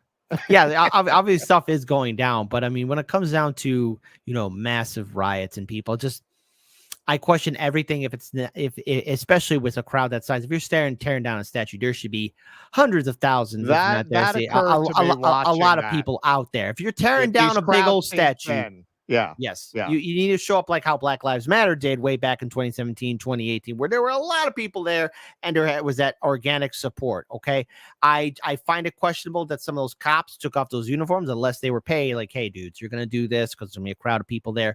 It seems too camera perfect. It seems way too Hollywood. And just to interject, I have from my esteemed colleague who listen, Keaton, if you're listening, man, there's a song, it's very well known. It's called Cats in the Cradle, and you should listen to it because your son needs you, man. Your son needs you more than we do right now. But according to Keaton, that statue video is old, actually. That's not from current events. Thank you, Keaton. Thank you for the program note. Cats in the cradle and the silver spoon. Little boy blue and the man on the moon. When you gonna stop podcasting, Dad? I don't know when. And Homer's crying while listening to that song on The Simpsons when they played that. He's like, yeah. So yes, but thank you for the program note there, Keaton. That is important information.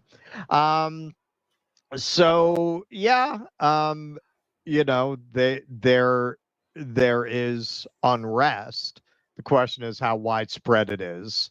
And we will get a little bit into reason to doubt some of what they're saying about the validity of the election in the Ben Norton article. And then we'll take a look at some of the lovely things that our State Department has said about cooing Venezuela over the years and Maduro's response. All right, so this is from Ben Norton. U.S. government-linked firm is source of exit polling claiming Venezuelan opposition won election. So this is one of the main things that I've seen in all the articles I looked at, that the opposition is claiming that they won 70-30 based on exit polls. So this is what Ben Norton's reporting claims. Venezuelans' opposition has claimed that it won the July 28th election, accusing President Nicolas Maduro of fraud. The supposed evidence that Venezuelan opposition leaders and their allies have cited to justify this claim is an exit poll produced by a firm that is closely linked to the U.S. government and does work for U.S. State Department state propaganda outlets that were founded by the CIA.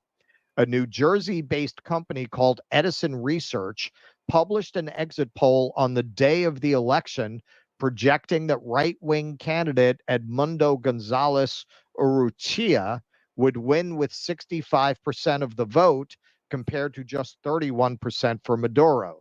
This poll was cited by Venezuela's far-right U.S.-backed opposition leader, Leopoldo Lopez, as well as Western media outlets like the Washington Post, Wall Street Journal, and Reuters.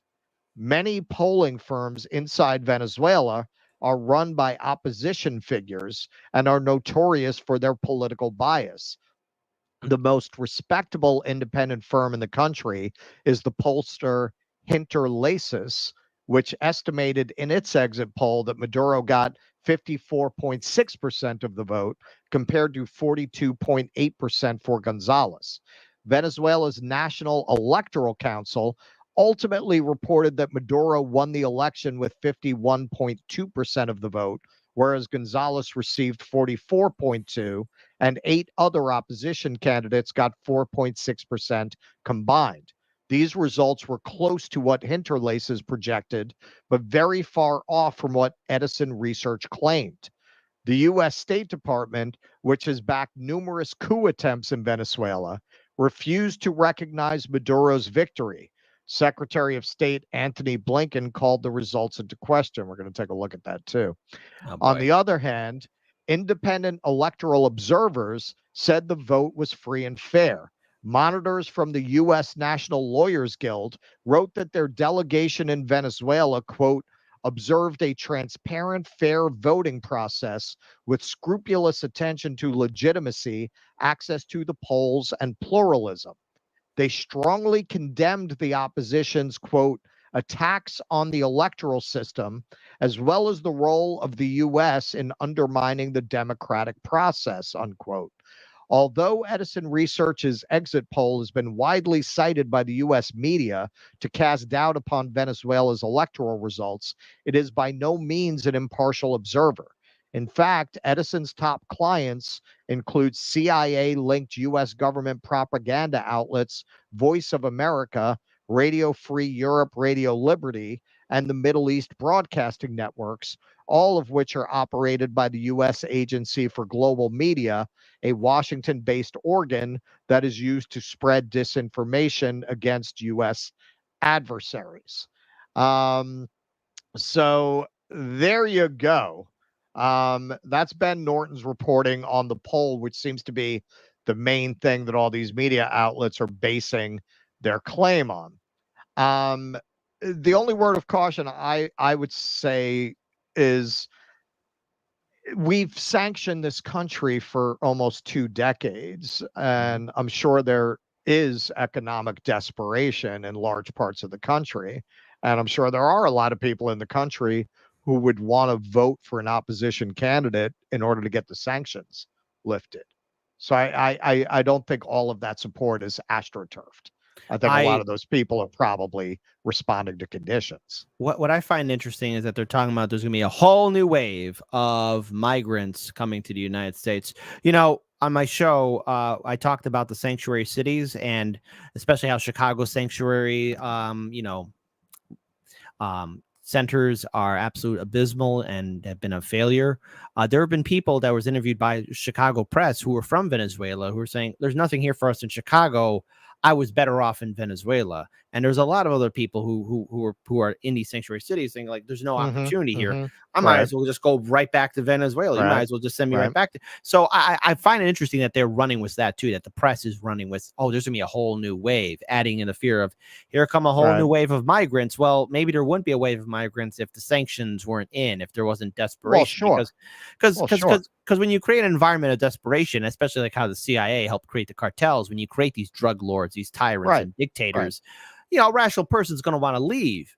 But if you keep on doing this, well, then you're wondering why you have a problem in the first place. So I question these protests. I want to know how organic some of them are. Maybe some of them are. Maybe some of them aren't.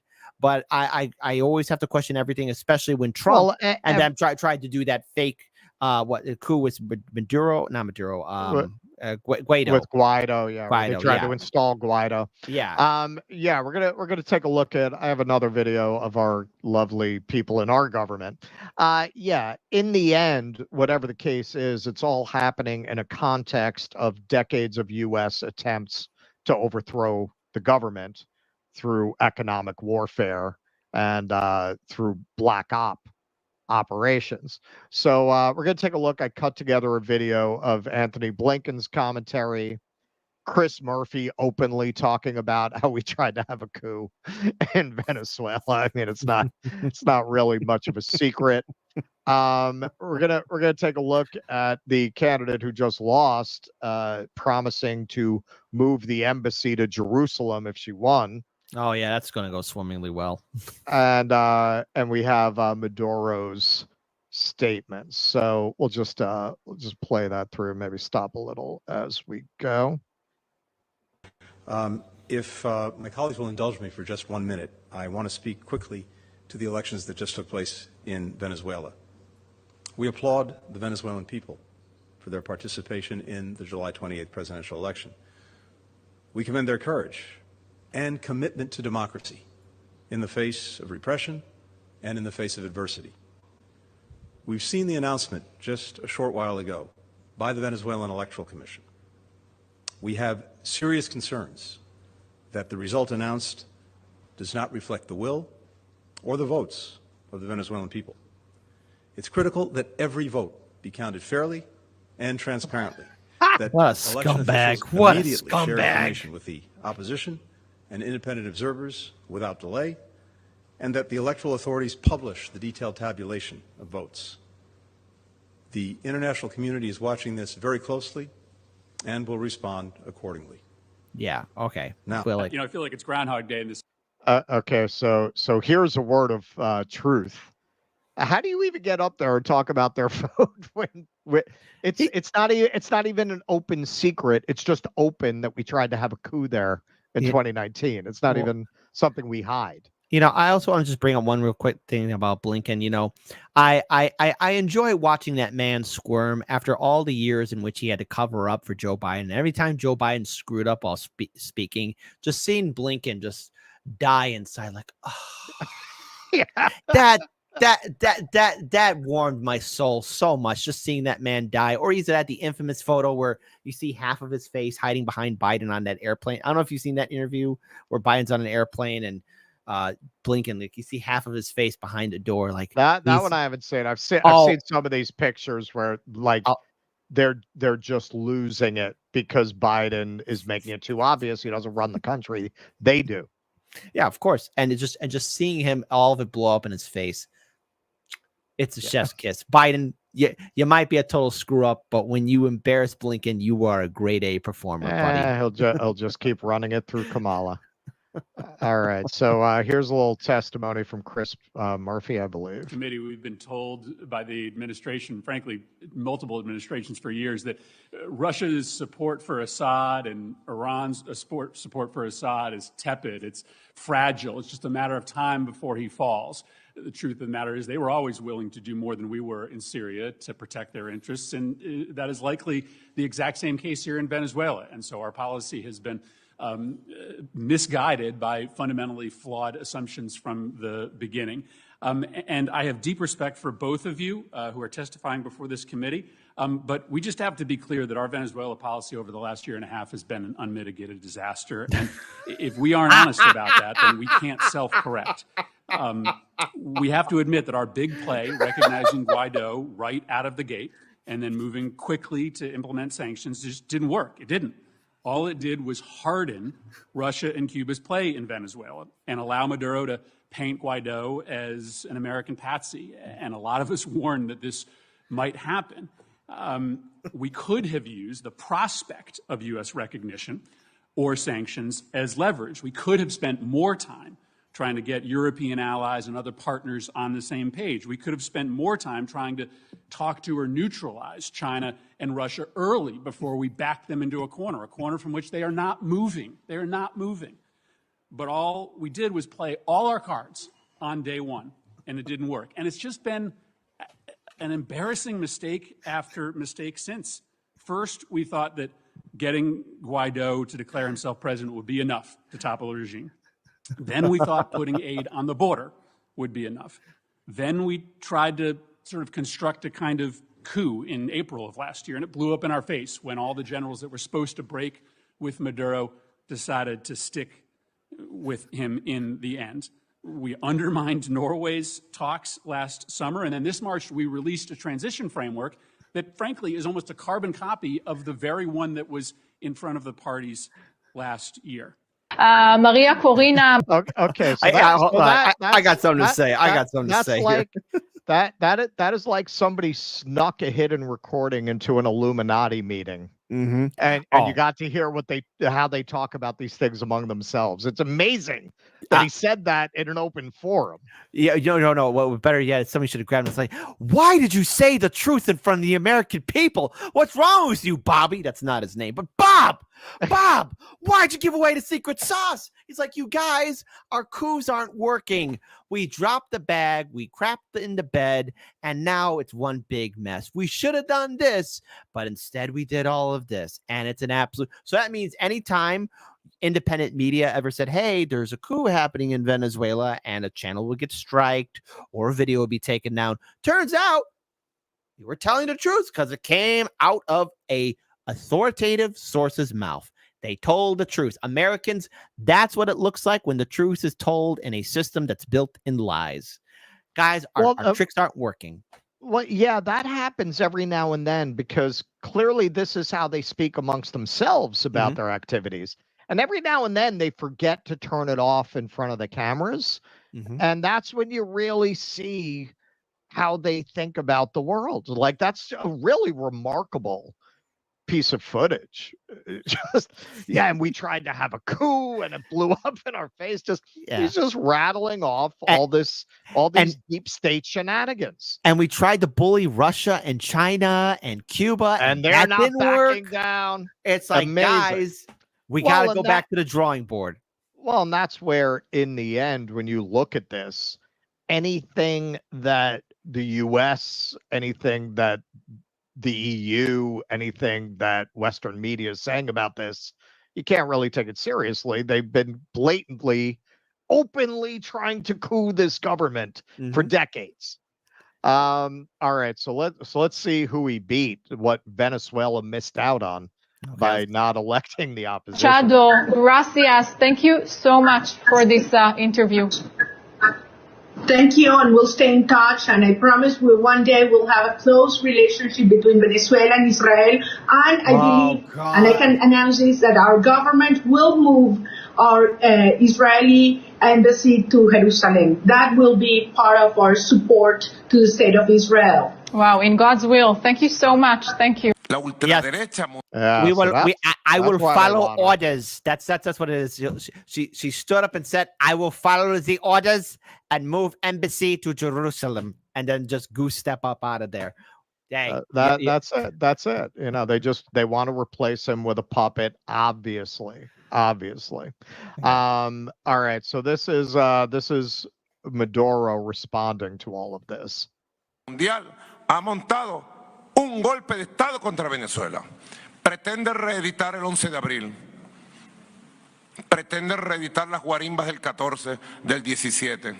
El plan original era utilizar el proceso electoral para organizar nuevamente una fuerza y venir con la violencia y su objetivo, que es un derrocamiento violento de la revolución bolivariana y la instauración de un gobierno fascista en Venezuela. ¿Cómo se llama esto?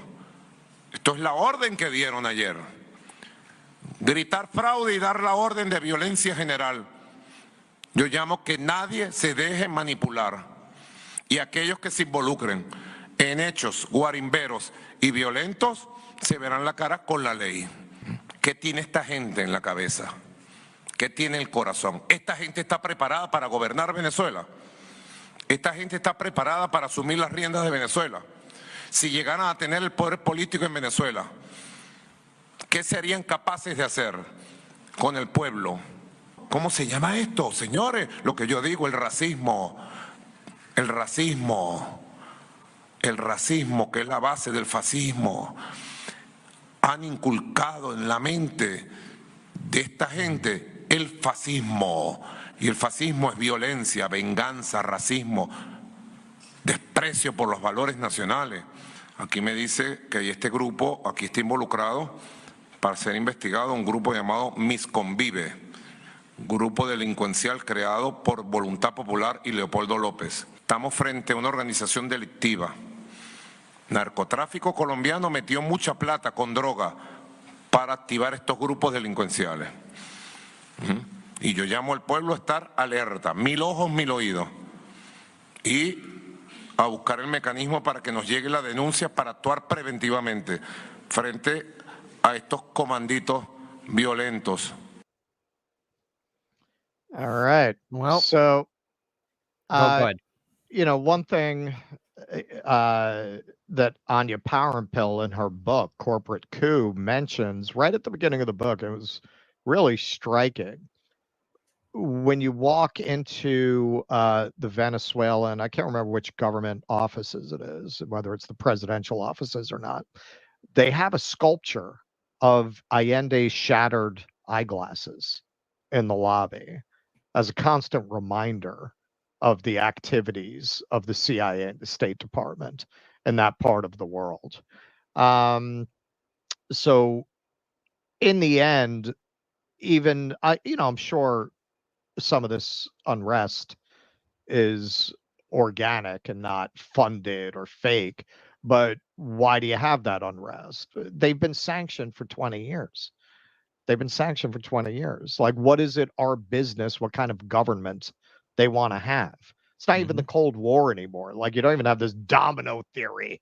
Oh, well, if they have it there, like, leave these people alone. Let them run their country the way they want. The reason why the sanctions are probably still around is because, when the Soviets were gone, that was our check. That was somebody who would keep us in line, I guess, in theory, if you want to call it like that. And so what you now had was the biggest kid in the schoolyard. And, they could bully whoever they want now, or push around whoever they want, or be friends with anyone, whoever they want. And so if Venezuela said something or did something wrong on the global playground, well, then the US was like, guess what? You can't step onto the playground anymore. You can't go to the water fountain anymore until you do what I want you to do. And there's been no one really to challenge, especially at the height of after the Cold War, when the US was the only global power in the world. And like all empires, I don't know if you've ever seen the series Fall of Civilization podcast.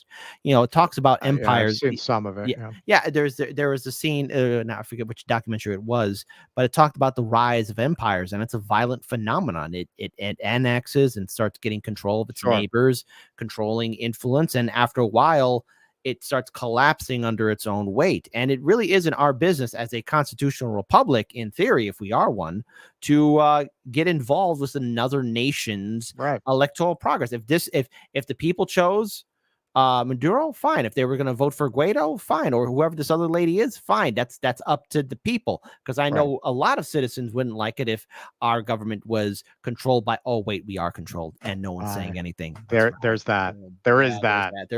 Yeah, there's that. Oh, wait. So I guess congratulations is in order for Nicolas Maduro. And hopefully he can fend off the Colombian gangs, the CIA, whatever else they throw towards him. If there's a bright spot for that troubled nation, it's that BRICS is increasingly arising to provide a counterbalance to U.S. interference in that part of the world, and maybe they can help them to economically balance a bit against the effects of the sanctions. That's right. All right, Keaton, go ahead. Go with the scroll. He throws up the scroll, then he takes it down. There you go. All right. we can only do this show because of you, our supporters. We thank you. We love you. We bless you. It's the reason I'm going to be able to go to Chicago and diss Kit's Pizza live. And live on X. I will violently yell at him and be like, hey, this is violence. This is racism. Bigotry. This is all the isms ever, and politically, emotionally, and psychologically, it will forever scar me. This is abuse. No. Because I did live there. The pizza in Chicago is good. Like it's one of the few places really that has good pizza. Almost no place has good pizza. Almost every place you go, it's like bowling alley pizza. They actually have good pizza there. It's just that deep dish thing. You can get thin crust, but they don't make it the same way. It's different. Like they don't really understand it. They don't really understand how to make it. We have tavern style. We have pot pie. We have frying pan, and then we have deep dish. See, in Chicago, we believe in democracy. You believe in choice. Yes, in choices. All right. Well, we have a choice. If you go into a real pizzeria, they're going to ask you, you want it hot or you want it warm? That's the choice. You want it hot or you want it warm? Okay, don't forget to sign up at Patreon. We are going to be doing a patron show tomorrow at 2:00. That will be Keaton's semi-return from retirement. He's still not back, but he will be on for that show. And you can sign up at Substack. You can sign up at Locals. Just sign up. Make sure you sign up. You can even sign up on Substack for free. But of course, we do appreciate if you throw us a little filthy lucre, $5 a month. For $5 a month, you can keep us in bodega coffee for not even 5 days in New York. I actually brew my own. Yes, that's right. As you should. How very bougie. But then again, I make my own coffee too. So there we go. It's actually cheaper than going to the bodega. Yeah, no, obviously better. Yeah, I get my beans, I grind them up, and then have that old style nicotine nuclear coffee. This is Do you smoke? You smoke? Yeah, I used to. I now just smoke the emerald green. All right, fair enough. I quit. It's a little over 3 years ago now. That was tough. All right, so that was very tough. All right, so let's do some super chats. You didn't purge them for me. All right, here we go. You seen Time Bandits, Terry Gilliam? Of course. Of course, we've seen Time Bandits. It's a classic. A Coca-Cola classic. Off my grass. Russ, you and Tusker should interview Haas about ACP. Well, if he'll come on. I don't see why I wouldn't. Michael Ewan, what are your favorite composers? Fan of Sondheim? I am a fan of Beethoven. You're getting into musical theater there, which is a whole different thing. Yeah, man. I mean, I'm not enough of a musical theater person to say I have a favorite musical theater composer. But in terms of classical composers, Beethoven. I'm gonna say I'm not an expert on any of this, but Mozart, my mom used to play it a lot, especially in the early days, like when we used to live on the second floor of our house, especially playing for Christmas. She would always play Mozart as we were getting the house set up for Christmas festivities. So it holds a special place there. I mean, all the artists are great, but if I had to be it brings back childhood memories of simpler times. Sure. I mean, Mozart is Mozart, of course, but Beethoven, there's just this crazy passion in his compositions that just really speak to me. Probably because of Clockwork Orange.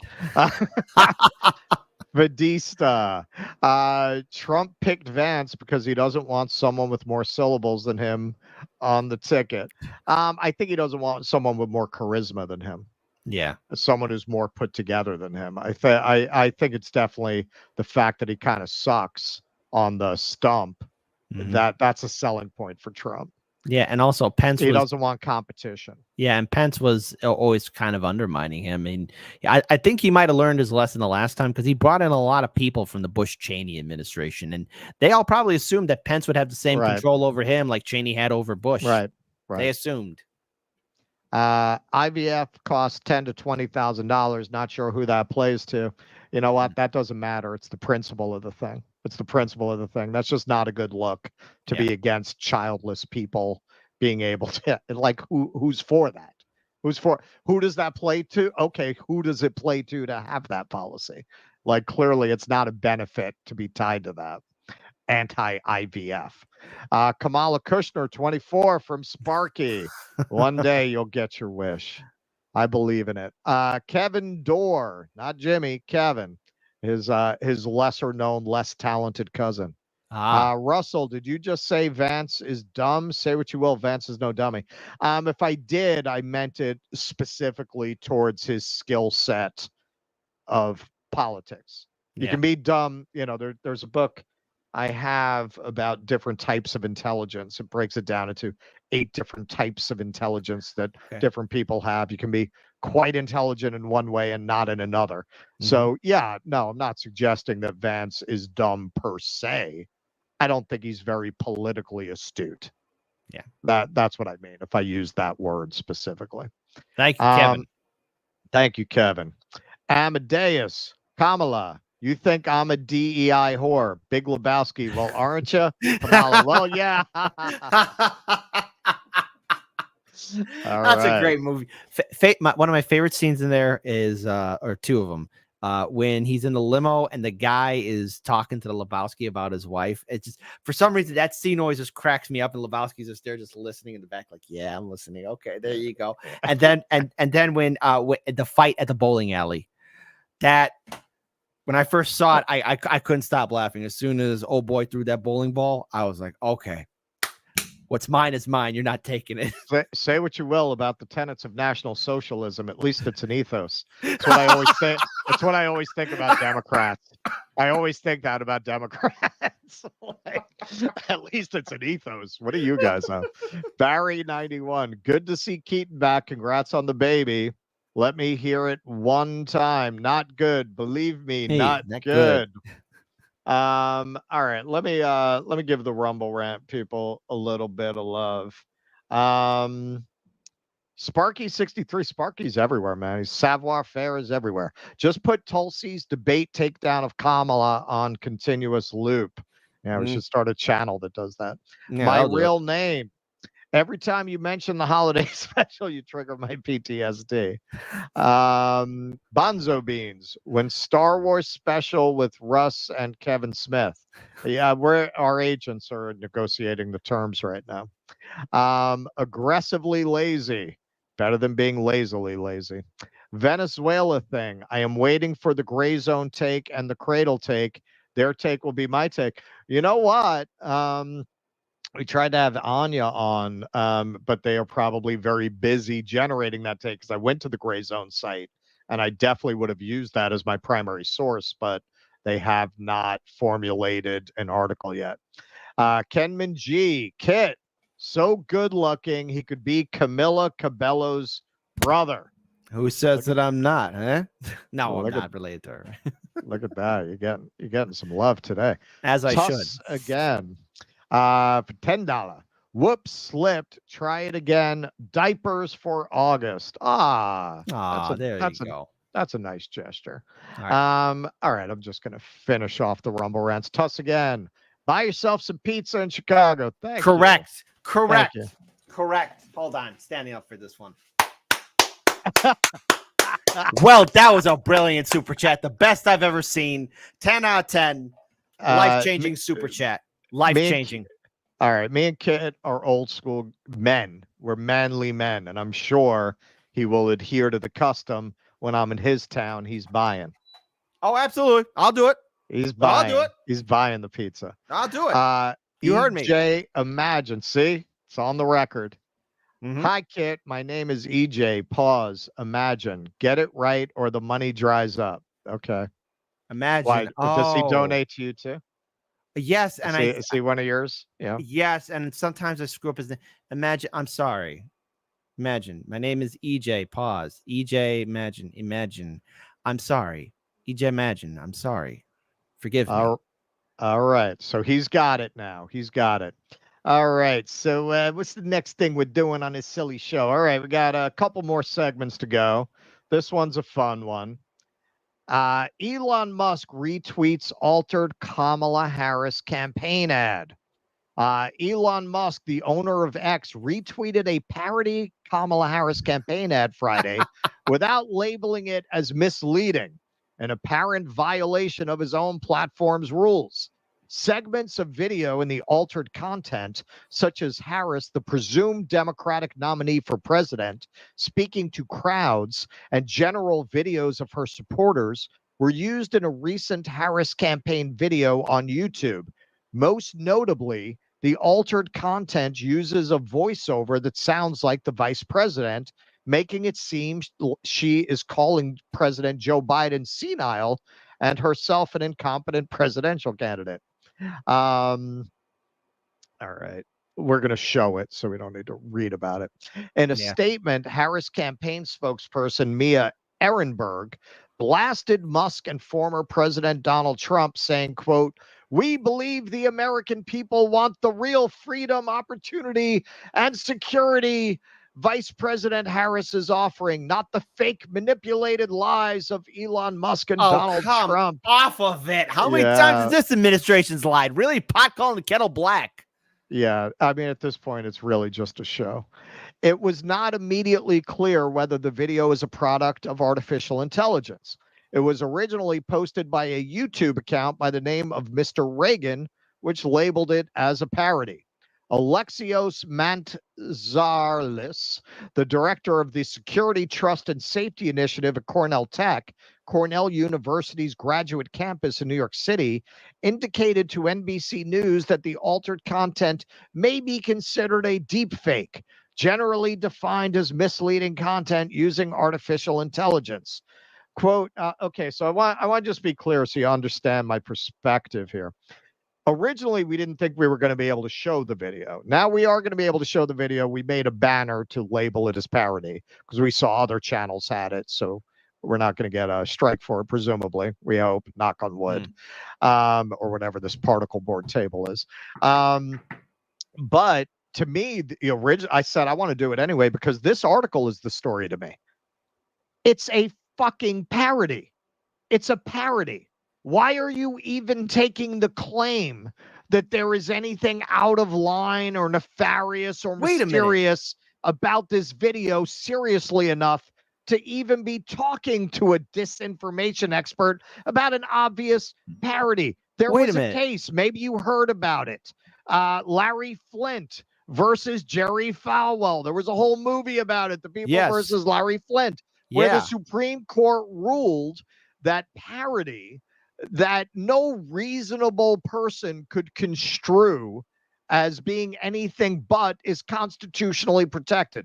Now, we are going to show the video, and you, dear viewers, can use your own judgment on whether any reasonable person would not spot this as parody in the first 3 lines. Well, wait a minute. Real quick here. How many times have the Democrats from 2016 and even onward have done their own fair share of parody videos of Donald Trump? Or editing their own videos. So no, like this is complete BS coming from Kamala Harris's team and the Democrats. Oh, what? You're offended that this video that came out? It's clearly a parody. But how many times have liberals done that to Trump? How many times? Sure. Well, of course, it's parody. It's parody, and it's not even clear that they used AI for the voice. But what if they did? So if you get an impersonator, it's okay. But if you have an AI voice, it's suddenly nefarious. Why? What's the difference? What's the difference? So to continue, quote, in recent-ish elections in Argentina, India, and elsewhere, we saw deep fakes being used primarily for this type of surface-level deception. It's not deception. It's a fucking parody. That's more akin to trolling memes than to legitimate misinformation, Montzarla said. I expect we'll see plenty of this in the U.S. for the next 100 days until the November election. Oh, do you think we'll see a lot of political satire in an election season over the next 100 days? Wow, thank you for your expertise. There is no official label on Musk's retweet indicating that the video is a parody or has been manipulated, which may violate X's policy regarding misleading content. Quote, you may not share synthetic, manipulated, or out-of-context media that may deceive or confuse people and lead to harm. Well, that's the qualifier here. May deceive or confuse people. Well, according to the Supreme Court standard, this is not a case of that because no reasonable people, as I'm sure you'll agree when we show the video, would mistake this for a Kamala Harris campaign ad. In addition, we may label posts containing misleading information to help people understand their authenticity and to provide additional context. This is not the first time altered voice content has appeared during this election campaign. A political consultant ordered up a robocall this year that impersonated Biden, falsely discouraging people from participating in New Hampshire's primary election. Oh, yeah, no, that's exactly the same thing. That is exactly the same thing. Using a fake voice of the president to get people not to vote is exactly the same as an obvious political satire. That's NBC News. That is some crackerjack journalism drawing that parallel there. This is not a manipulative bullshit article in any way. Senator Amy Klobuchar, I'd like to see how your hair would fare in a blizzard. Why? She kept killing that same joke over and over again. Hey, Jerry, I got a joke about Ovaltine. Ovaltine? Yeah, squirm. Accused Musk of violating his company's own policy. She wrote on X, Quote, if at Elon Musk and X let this go and don't label it as altered AI content, they will not only be violating X's own rules, they'll be unleashing an entire election season of fake AI voice and image altered content with no limits regardless of party. Based on what? This is clearly constitutionally protected satire. Again, it is nothing like the robocall that they make that ridiculous comparison to earlier in the article. X and Musk did not immediately respond to requests for comment. Musk's retweet of the video had been viewed 119.9 million times as of Sunday afternoon and 166,000 on Mr. Reagan's YouTube account. In the wake of an attempted assassination against Trump this month, Musk formally endorsed his campaign. All right, so we're going to take a look at the video. The video in question. The video in question. And then we're going to take a look at the governor of the state of California's solution to this problem, which is as on point as you would expect if you know his record. All right, so we have a banner here we want to put up so that we don't get in trouble. Thank you, Keaton. All right, here we go. Hi, Kamala Harris, and your Democrat candidate for president, because Joe Biden finally exposed his senility of the debate. Thanks, Joe. I was selected because I am the ultimate diversity hire. I'm both a woman and a person of color. So if you criticize anything I say, you're both sexist and racist. I may not know the first thing about running the country, but remember, that's a good thing if you're a deep state puppet. I had 4 years under the tutelage of the ultimate deep state puppet, a wonderful mentor, Joe Biden. Joe taught me rule number 1, carefully hide your total incompetence. I take insignificant things and I discuss them as if they're significant. And I believe that exploring the significance of the insignificant is in itself significant. Talking about the significance of the passage of time, right? The significance of the passage of time. So when you think about it, there is great significance to the passage of time, and there is such great significance to the passage of time. Another trick is trying to sound black. I pretend to celebrate Kwanzaa, and in my speeches, I always do my best Barack Obama impression. So hear me when I say, I know Donald Trump's type. And okay, look, maybe my work addressing the root causes of the border crisis were catastrophic, but my knowledge of international politics is truly shocking. The United States shares a very important relationship, which is an alliance with the Republic of North Korea. Absolutely. It is an alliance that is strong and enduring. And just remember, when voting this November, it is important to see what can be unburdened by what has been. And by what has been, I mean Joe Biden. You think the country went to over the past 4 years? You ain't seen nothing yet. Love it. Okay, Love it. so who would not in the first 10 seconds recognize that as a parody video? If that's out of bounds, then Saturday Night Live, I mean, assuming Saturday Night Live were still interested in doing that kind of parody. They don't do that. Well, they would never do that. No, not anymore. But hey, that would be out of bounds, right? What difference does it make if the voice was done by an impersonator or by AI? The question is the intent to deceive? Is it something based on the Supreme Court decision in the Flint versus Fallow case? Would a reasonable person interpret this as an attempt to defraud or deceive people into thinking it's actually what it purports to be, an ad from the Harris campaign? No reasonable person would conclude that.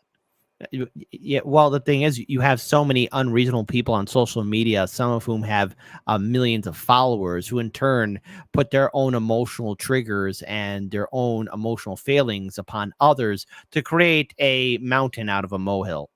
They're turning a molehill into a mountain. Well, it's all prop. Yeah. It's all propaganda. I mean, this is just the way they said cheap fakes to try to cover up that Joe Biden was clearly demented.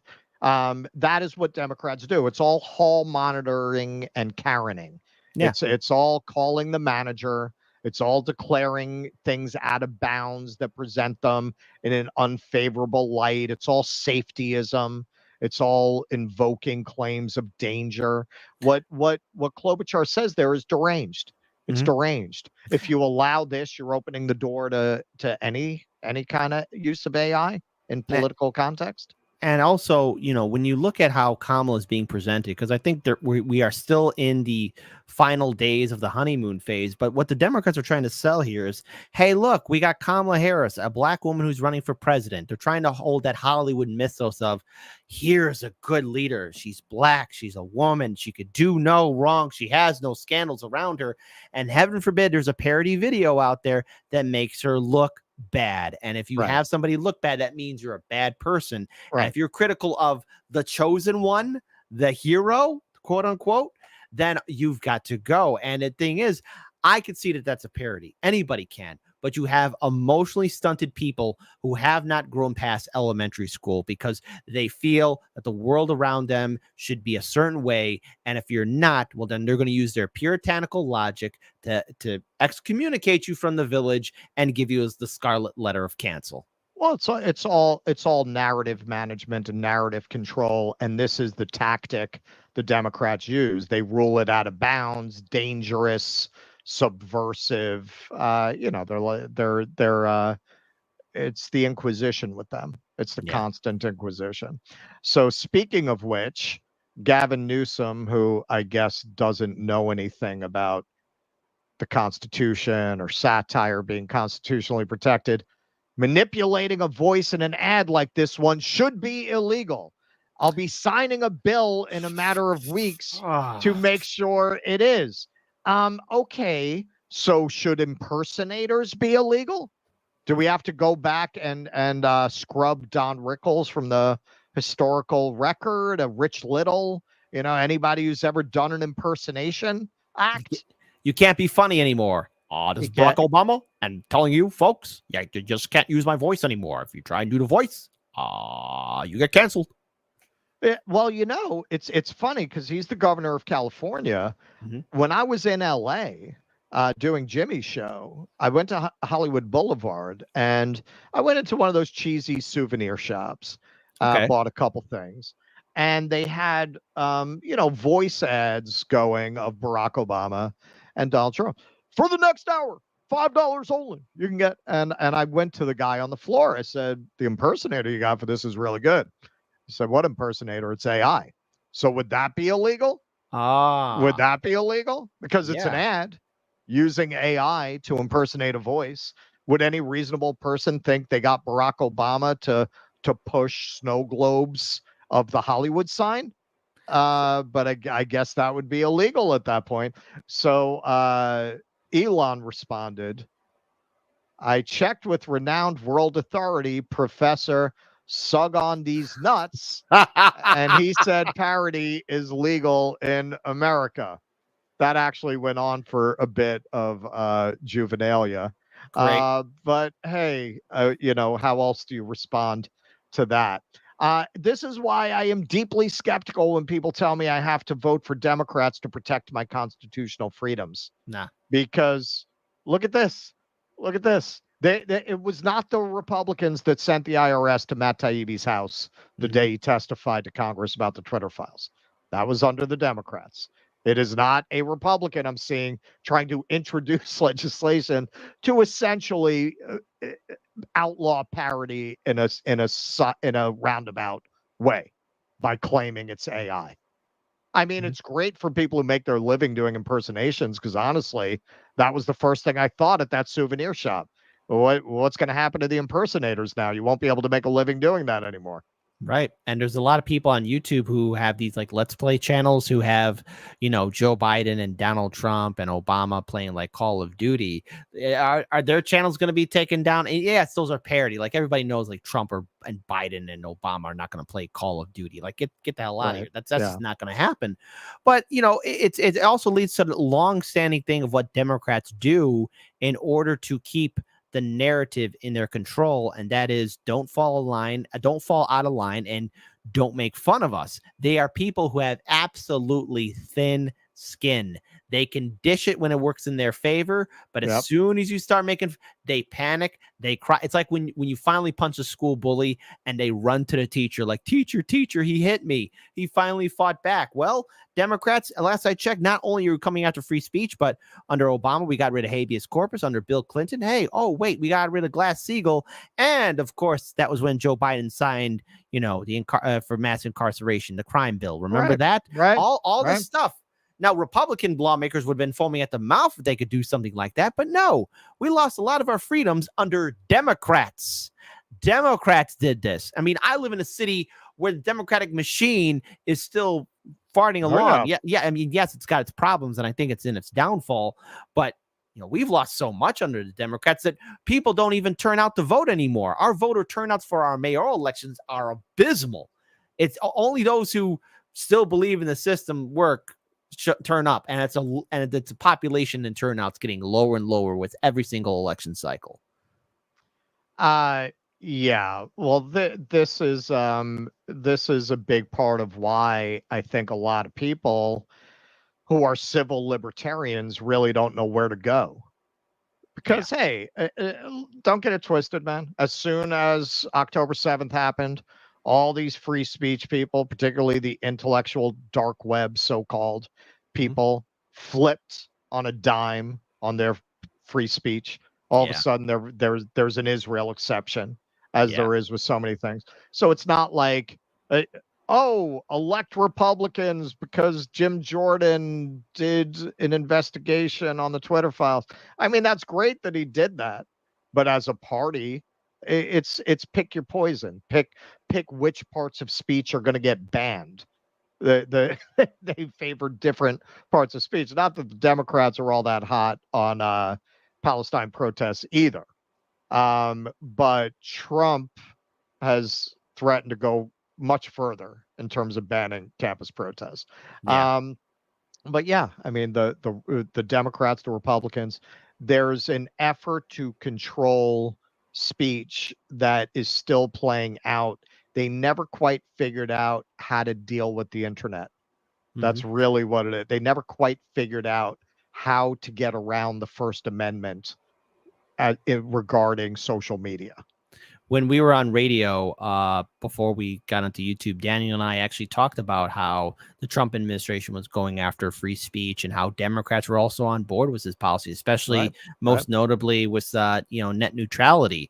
And, the politicians still haven't figured it. Well, they will figure it out. But, they realize, like, okay, if we have influence over the social media, how are we going to get our word out when we want to attack our opponents? Because at the end of the day, when Republicans are in charge, they go after Democrats and say, we got to regulate these people. And as soon as the Democrats are in charge, Democrats are like, we got to regulate over these people. We've been consistent. If you're going to be a free speech absolutist, be a free speech absolutist. Exactly. There's a lot of people I respect who, say that they are, and only a very few of them really do believe in it. And I believe in free speech. It's either you're for it or you're not. If you're for free speech, that means, guess what? You're going to be hearing some jagoffs that you don't want to listen to, but they have that right to do so, just like for parody or anything else. But the thing is, if it triggers you so much, you have the power of not watching, not tuning in, and walking away. And carry on with the rest of your day. If you got to take a dump, go take a dump. You want to get some food, go take some food. Point is, no one's holding a gun to your head to listen to a channel or a radio broadcast or TV show. You can walk away. Right. Exactly. If you're that confident that your arguments are superior, then you shouldn't be afraid to put them in the marketplace of ideas. But the Democrats are inherently elitist. I mean, their view. Caleb Maupin, actually, in his book, that's something else he gets into, how there has always been this strain of the left of intellectuals whose idea of leftism is not impinging on their personal freedom to experiment with lifestyle. That's their idea of the left. And that faction, the Susan Sontags, these kinds of people have always been deeply contemptuous of the common people, right? To them, it's a bunch of Archie Bunkers, right? And they are the elevated people. So that is really what the Democratic Party is made up of, and that's a big part of how we got where we are. You listen to these old Democrats. I mean, they sound like they've been reading the Communist Manifesto. I'm not saying they ever governed that way, but if you listen to the rhetoric that they spoke, it was very much based in class and economic analysis. Now, I mean, we'll see when we watch the white dudes.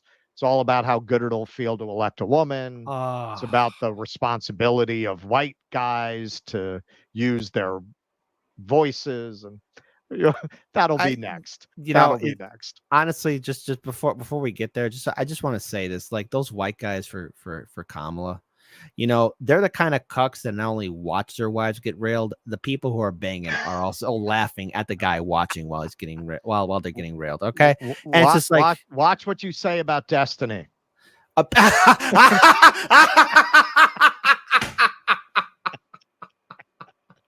Hey, that's our girl. That's our girl. That's our girl. She belongs to all of us, especially to the members in the audience. Folks, on Monday, I'm taking her out to get some good old fancy pizza. Where are you taking her tomorrow, Russell? Chinese. Good. Very good. That is one thing I'll say, man. Chinese food in your town sucks, man. I stopped eating it when I lived there. I just didn't eat it the whole time I was there. Hey, maybe it's gotten better. That's a long time ago. Take it easy. Take it easy, man. It's literally 30 years since I've been to Chicago. So my experience then is not necessarily what it is like now. All right. So some super chats here. Amish Red, JDV's a play for the 2028 MAGA candidate because they thought they had 24 in the bag. Exactly. Talk was for a minority VP to bolster the minority vote, but MAGA is too white for a minority like Scott or heaven forbid Vivek. Trump shitting himself. You know what? I don't agree with that. I find that people with that ideology love nothing more than when they get somebody who's not a straight white guy who agrees with them. They love that just like the Democrats do. Because then they can put that out front and say, see, we're not bigots. Look, we have a brown person, especially the Republicans, because they carry that stigma much more. Some of my best friends are black. Some of my best friends are Palestinian. They love that. They love that. So I don't agree with that. I don't think that would have hurt them with their base. Cool Blue 71.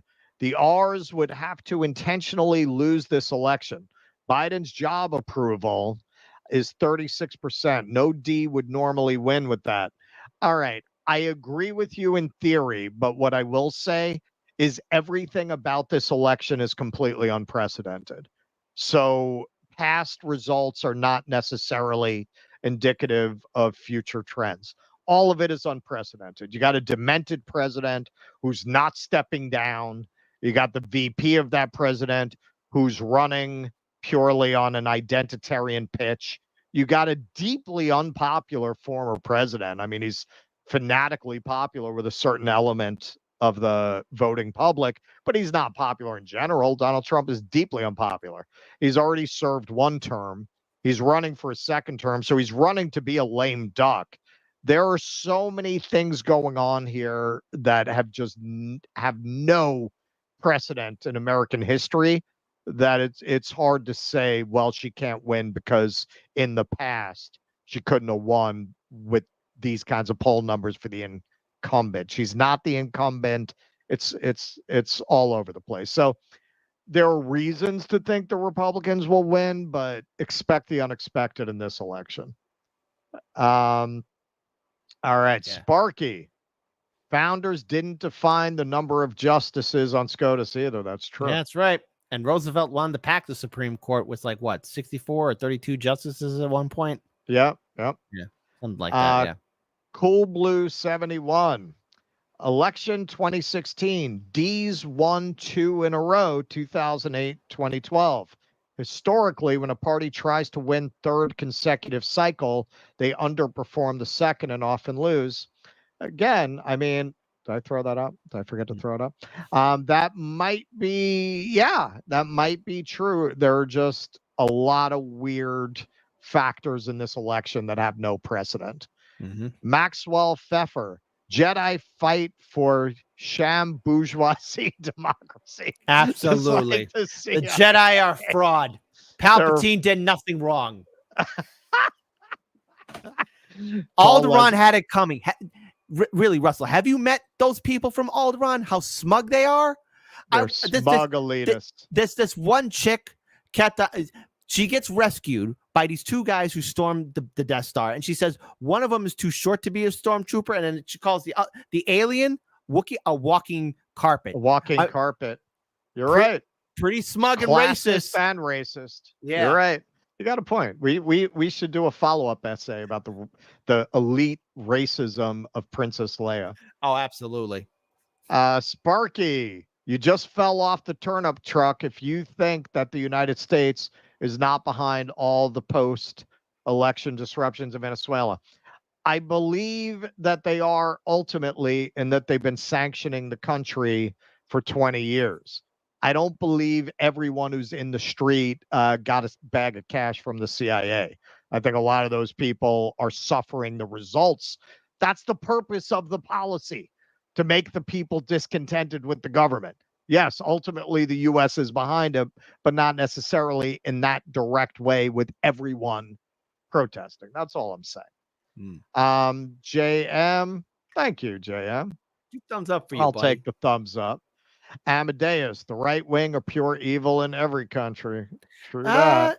Evil. Here's the thing. What is true evil? The actions of a person. I mean, you could say everyone has different politics. I ran into many right wingers and left wingers who are very good people, and I ran into left wingers and right wingers who are very bad people, evil people. So evil comes in many forms, folks. It just doesn't look. I'm taking right wing to be a certain kind of Nietzschean belief in the Ubermensch. And fair enough. Aligned. That's how I'm taking your meaning, right? I'm not like conservative means something different. Right. Like by right wing, I assume you mean that. Yeah. Eye of Memes. Why are there still people in the Fauci cult?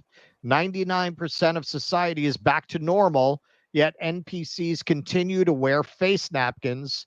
If you still believe this stuff, even 4 years later, you have Joe Biden's IQ. Because it's Fauci. Fauci just says, "Hey, put the mask on, and you'll be fine." It'll all be okay. Remember, one thing I will point out is when you see those people wearing face masks at the protests, I call them now O'Leary masks. They're afraid that the AI is going to identify them. So not everyone at political events, I wouldn't take that as that. Yeah. In terms of people who are still walking around for that, I'm in New York, which is shit lib central, and I was just in LA a few months ago. It's not a lot of people. Yeah, not at this point. I don't see that. Even here in Chicago and some of the most liberal, like I guess more on the north side areas. I mean, I rarely see people wearing face masks as much. I mean, here's the thing. One thing that I did like sometimes wearing the mask is I would make faces underneath them, like when I would be going grocery shopping, just how absurd the whole thing is. But that was it. That was just me. As soon as you can't make faces at people anymore and them not knowing. I mean, that was one nice thing about it. Yeah. All right. Little rumble rant love. $1 Million Trooper. Unburdened by Biden is just as alliterative as Build Back Better and twice as catchy. Unburdened by Biden. Well, you should send them a note. The Snuggler 83. If AI impersonations and ad become illegal, the entirety of all Rumble advertisements would disappear overnight. And my real name. I'd never heard Kip before, but I like the cut of his jib. Well, thank you. Oh, look, we have Mr. Burns here. There we go. I like the cut of your jib, young fella. Sparky, Venezuela is legendary among legitimate international election inspectors as holding very accurate elections. Their fair and accurate system evolved as such from taking steps to avoid U.S. interference. That is my understanding, yes. Dude Face, Dimitri Lascaris has been covering the election from Caracas. He was let in as an election observer. Please take a look on YouTube and X. I will do that. Thank you. Done deal. Cool Blue 71, Cats in the Cradle by Harry Chapin is from 1974, hit #1 on Billboard Hot 100. Chapin wrote the song with his wife, Sandra. Jesus, cold blue. You have stats on everything. There you go, as you should. As you should. Jenna Tills. Folks should know that Trudeau's wife only left him because Justin fell in love with Juan Guaido. Storybook romance, really. And I wish them all the best. I can't wait till they announce their wedding so I can go to Bed Bath & Beyond and get them like a toaster or something. Sparky, don't fool yourself. Venezuelans know the U.S. is behind all the BS and vote accordingly. Okay. All right. I'm not arguing. Sparky, anytime anyone says that Israel's our only friend in the Middle East, I can't help but think before Israel, we had no enemies in the Middle East. U.S. missionary John Sheehan. Yes, we know, Sparky. You've told us. Mark P. Thicko, Russell, Gustav Holst, Jupiter, obviously. I didn't understand that at all. Did you understand that, kid? That flew over my head, and I apologize if I missed it. Please elaborate or educate us. I don't get that one. Sparky, fun fact. In 1492, the Ottoman Empire sent ships to rescue Jews from the Spanish Inquisition. We know, Sparky. All right, what else? Sparky, New York, Chicago, New Orleans, and San Francisco were the places to eat in my day. Well, you know what's sad? I've said this. New Orleans is not what it used to be, man. It is not what it used to be. I always wanted to go to New Orleans and taste the cuisine. Did it really fall out? Okay, the first time I went to New Orleans was pre-Katrina. Okay. You basically couldn't find a bad meal. Even what you would get off the hot dog cart was like the best hot dog you ever had in your life. Like you just couldn't get bad food. Okay. Now you got to look for good food. Oh. You get the fried chicken. Most places dried out. It's not that great. I get better fried chicken here at Sylvia's in Harlem. In New Orleans, fried chicken? Yeah.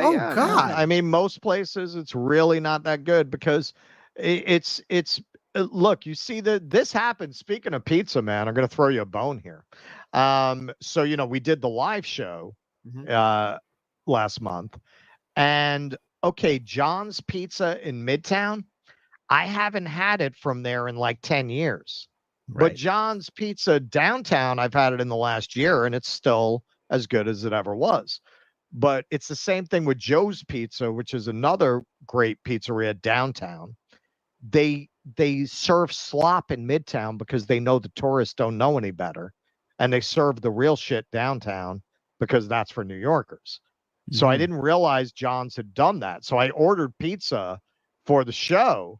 And it sucked because John's in Midtown is not making it like the way they make it at their flagship location anymore. They're making slop for the tourists now. So Indy, who lives in New York, got mad at me. He was like, you gave Jesse Jet that pizza. Now he's going to go back talking about how their pizza is better in the Midwest than the New York pizza. I was like, dude, I haven't had John's Pizza in Midtown in 10 years. I didn't know they downgraded it for the tourists now, but now it's tourist pizza. By the way, shout out to Jesse. He had me do this. I had him do a special project for me. We're making a brand new custom opening for our show, and that man is an artist and very talented. If he's great. He's really good stuff. Jesse, if you're watching this, we love you, man. Yeah. I'm gonna collaborate with him on something. I got really busy. Amadeus. Russ eats Chicago deep dish. Kit, well, buddy, what did you think? Russ, it was great. Pause. With a sneer, Russ says, so when are we having pizza? Kit, get fun. I love you guys. That's violence. That's not a bad prediction. Philip Blair, Multiple Intelligences by Howard Gardner. Okay. I have got a stack of books taller than I am, which that's not saying much, but it's a lot of books. Somebody on Rumble asked me a question. They're asking me, am I a White Sox fan or am I a Cubs fan? I am a White Sox fan through and through. I'm a South Side thriller. I'm a North Side killer. There you go. That's how I am. All right. Keaton, can we move on or are you throwing me more? All right. Ready to move along? All right. Were you sitting in for the white guys? Yes, the white men. Let's see the Simps. Bring in the Simps. Keaton was, well, I know you are. Keaton was thinking about sitting in for this because there is nothing he likes more than making fun of white guys. Yeah, let's get these white people. because he's Maltese. He identifies as Maltese. All right, so we're both. No, he's not going to sit in. I guess the baby's crying and all that. Oh, okay. All right, so the nanny got deported back to Venezuela. All right, so he's got to do his own child rearing. All right, so yeah, okay. First, we're going to take a look as an appetizer at I was a little rushed. I didn't look at the exact name of this, but basically, there's the white women for Harris. It might be called that for all I know. Aerial photo. So they threw up something first, which I think might have inspired the white dudes. So this is from Hotspot. Nightmare fuel. White women for Kamala. That's the name of it. Zoom call stresses the importance of using their white girl privilege to garner support for Kamala Harris in the 2024 election. So we're just going to look at a little of that, and then I have more footage of the white dudes for Harris. I just want to say that all these ladies would probably be screaming into the ether if Trump were to win, and it's going to be delicious to watch the meltdowns if Trump wins. You know what? I caught this on camera when I went and covered Braga, the Bronx MAGA rally, as we call it, and a guy had a shirt that said, "I love Donald Trump because everyone that I hate hates him." And yeah, man, when you watch people like this, I've said this to lips. You are Donald Trump's best advertisement because dealing with you for 5 minutes makes me want to vote for Donald Trump on principle, just to see you cry. It makes me want to vote for Donald Trump. I'm in full agreement with you. That's how I feel too when I hear some of these people talk. Just to have another Hillary Clinton night. Yeah. Are you kidding me? I'm feasting on election night, making a ribeye steak, and I'm watching people cry. So white, it could go the other way though, man. We'll see. All right. So white women for Kamala. Mrs. Frazzle, to her combined audience of over 1.5 million followers, is here to help gentle parent us through this election. Thank you. Hi, everybody. I am so honored to speak today. I am shaking to just be among such incredible company. We are here because, as if you were here earlier, you've heard BIPOC women have tapped us in as white women to step up, listen, and get involved this election season. This is a really important time, and we all need to use our voices and influence for the greater good. No matter who you are all influencers in some way. So tonight, I'm going to share some do's and don'ts for getting involved in politics online and navigating the toxicity that comes with it. And spoiler alert, as much as the toxicity can come from the outside, it can come from us too. So first, don't isolate yourself. We can do our best work when we're in community together like we are tonight, because the toxic feels smaller when we support each other. But don't make it about yourself. As white women, we need to use our privilege to make positive changes. If you find yourself talking over or speaking for BIPOC individuals, or God forbid, correcting them, just take a beat. And instead, we can put our listening ears on. So do learn from and amplify the voices of those who have been historically marginalized, and use the privilege you have in order to push for systemic change. As white people, we have a lot to learn and unlearn. So do check your blind spots. You are responsible for your algorithm, believe it or not.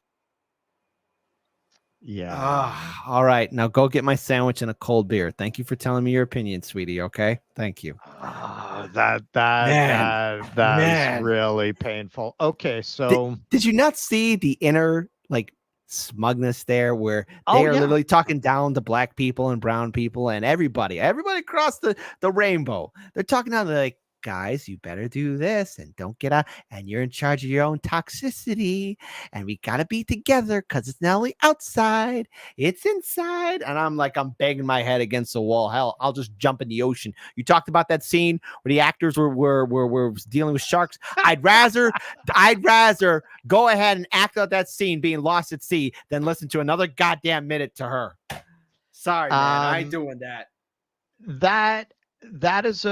It's a really good example of how completely disconnected this upper class is from the general public, because look at all of this jargon. It is all so steeped in intersectionality and Robin DiAngelo and Ibram X. Kendi and anti-racism. These assumptions, just like any elite belief system, part of the purpose of it is to separate you from the general public. The fact that you're speaking a language, a code, a jargon that most people don't relate to, don't understand, that's not a bug, that's a feature. They like feeling superior to the general public. In terms of the core logic of a lot of this, yeah, there are people that I don't correct. They're children and people who are mentally impaired. I don't correct those people because I don't think that they are worth correcting, because they're children and they're mentally impaired.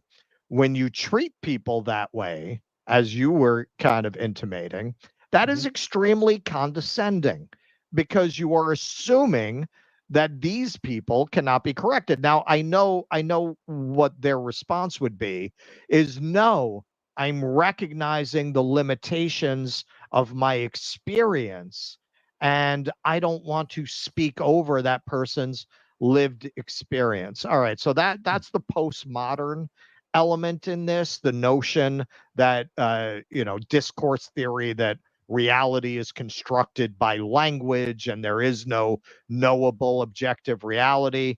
Okay, well, fortunately for you, the reason airplanes, unless they're built by Boeing, generally work the way they're supposed to is because there actually is an objective reality that millennia of scientists experimented to finally result in that jet that you get on without a second thought, again, unless it's Boeing. Yeah, and just go on your merry way to your destination, because in fact, math and equations and physics, they actually work. They actually work. What we're doing right now is possible because there's an objective reality that allowed people to create computers and the internet and so on. Now you're going to say that doesn't apply to social reality. Why? Why doesn't it? Why doesn't it apply to social reality? Why is there no objective truth in social reality? I also, somebody in the audience, I forget who it is because it went by so fast, but somebody said, hey, ask that lady that was tone policing us what her thoughts are on reparations and what her stance is on that, and watch her answer, because a lot of these liberals want to say things, but they don't really have anything in regards to policy. Just like Kamala Harris's campaign website, all she's asking for is money, but she's got no policy on that campaign website. I checked today on this morning show when I went live at 9 a.m. Central, and you know something? I saw still nothing for policy, but she's still asking me for money. So white women of Kamala, what are Kamala's policies? I mean, if I can't criticize her, then what exactly does she have? I mean, does she have anything to be criticized on, or is it just feelings? Well, F feelings, because they don't matter. Well, this is part of what is so remarkable about this campaign as it's shaping up so far. It is really the apotheosis of the direction we've been drifting in for several decades now, but at an accelerated pace since 2016, of elections as aesthetic, as life expressions of lifestyle brand, more than as meaningful policy. Because you're right, the white dudes for Harris thing, they talk about what her policies represent. There are no what are you talking? You're just projecting policies onto her that don't exist. She has no policy position. She's talking a lot about abortion, which politically, given the results of the post Roe Dobbs decision elections, is not a bad strategy. But outside of that, what are you talking about? Her policies? She's got none. She's got nothing. And I remember even saying this to a college friend, like, dude, tell me some of the policies she's running on. And somebody said Medicare for all. I said, no, she didn't. She dropped that the day after she mentioned Medicare for all in 2020. or anything else, she is dropped. She said she listened to Tupac while smoking weed. She said she was that girl on the little bus. She said that she was this and that and nothing. She stole a story from MLK. Didn't Kamala's own dad or Kamala's own father say like, "Hey, my daughter's a liar" or something like that? He wrote a whole essay about her. Yeah, because he took great offense to her saying half my family's Jamaican. Of course, I smoked pot on the Breakfast Club. He was pretty pissed off about it. So he wrote an essay about it and then never spoke of her again, as far as I know. All right, so. We warmed you up with the white women for Kamala cringe. Now we're going to get into the heart of darkness. White dudes for Kamala cringe. So we'll stop and go as we go. Oh God, it's pretty bad. So it's gonna hurt. So let me give some credit. This is kind of an unasked for collaboration between me and Brianna Morello. She did a supercut that saved me some time. So thank you. I don't know who you are, but I appreciate it. Saved me some time this morning. But there was some stuff I wanted to include that she didn't include that I cut in. So this is kind of a collaborative supercut between me and this woman that I do not know. All right, here we go. Few years, here we go. You know, I've been thinking a lot about men. We've been going around talking about this. I have a lot of questions from folks about why are we doing this? Why organize white dudes? And I'll start by really addressing the elephant in the room, which is a lot of people feel and felt uncomfortable about the call. And I think that's understandably so. You know, throughout American history, when white men have organized, it was often with pointy hats on. And so I think that discomfort, I think the skepticism is understandable. I'm white. Well, yeah, man, that is the way to really win over white people. Yeah, that's well, when white people organize, it's usually to burn a cross. No, here's the thing. That guy said that. I'm wondering, dude, are you projecting your inner or maybe your inner bigotry? Because when people say stuff like that, that's how they feel internally. Like, get all these white liberals alone and they'll tell you how they really feel about minorities or different cultures. Okay, they're not as friendly and good as they make themselves out to be. And he says, yeah, I felt really uncomfortable. Why did you feel uncomfortable? If this is something that you love, you should be, I'm really excited to be promoting Kamala. We love Kamala. But instead, I really feel uncomfortable because of white men in pointy hats, and they would wear white robes, and it makes me feel uncomfortable. Well, why are you feeling uncomfortable? Unless there's something you want to share with us. I don't know. Listen, man, if I were doing a parody of Democratic voters, you could not do better than that guy with the man bun and the. Oh, I could do a little better. I mean that is under the dictionary of soy boy, you would get this guy. Yeah, I've seen soy boys have more testosterone than that guy. Jesus.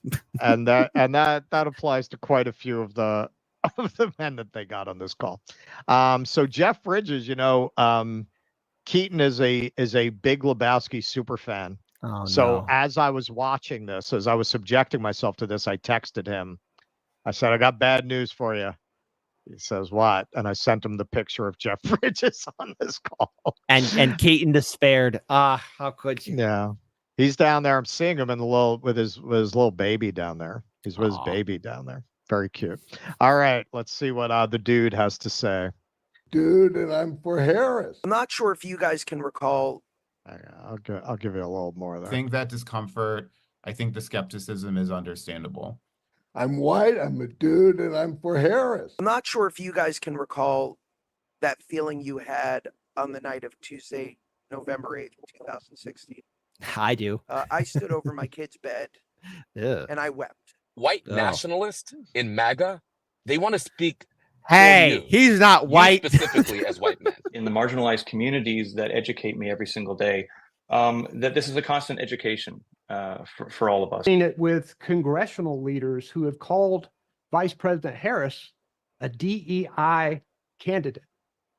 You're talking about a woman who was a great prosecutor. Kamala is carrying on her shoulders 248 years of pain, of agony, of hope, of frustration.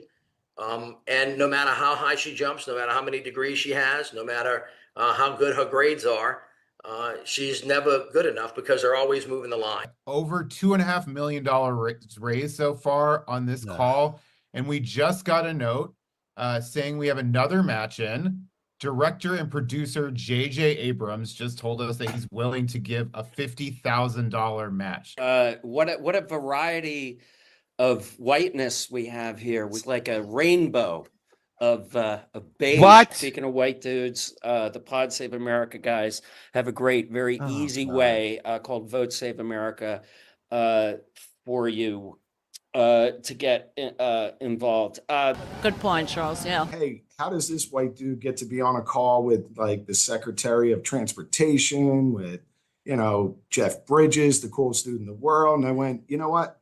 Nothing screams white dude more than a construction union. But man, I am scared to death of what the future could look like if we go back to another Trump administration, one that truly left working construction white men behind. Of course, men are also more free in a country where we have a president who stands up for things like access to abortion care. Let's be clear about who Donald Trump and J.D. Vance are. Oh, God, not Pritzker. Donald Trump is a 34-time convicted felon, an adjudicated rapist, and a congenital liar.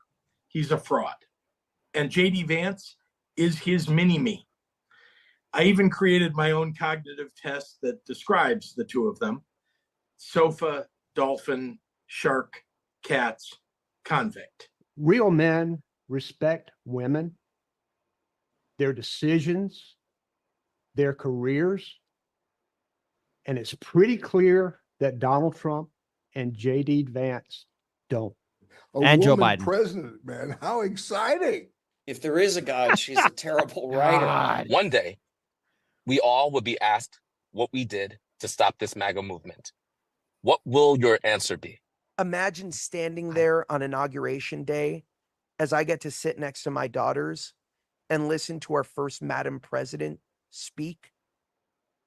That is the thing that I want you all to imagine tonight. That is the thing that has brought us all here. And that is the thing that, unlike last time, we are going to make sure happens. I hear J.D. Vance trying to talk about what a small town is. There's one golden rule in a small town. Those of you from a small town, mind your own damn business. We don't need it. I don't know who's asking for this crazy stuff that they're pushing. Who's asking to ban birth control? Who's asking to raise the price of insulin?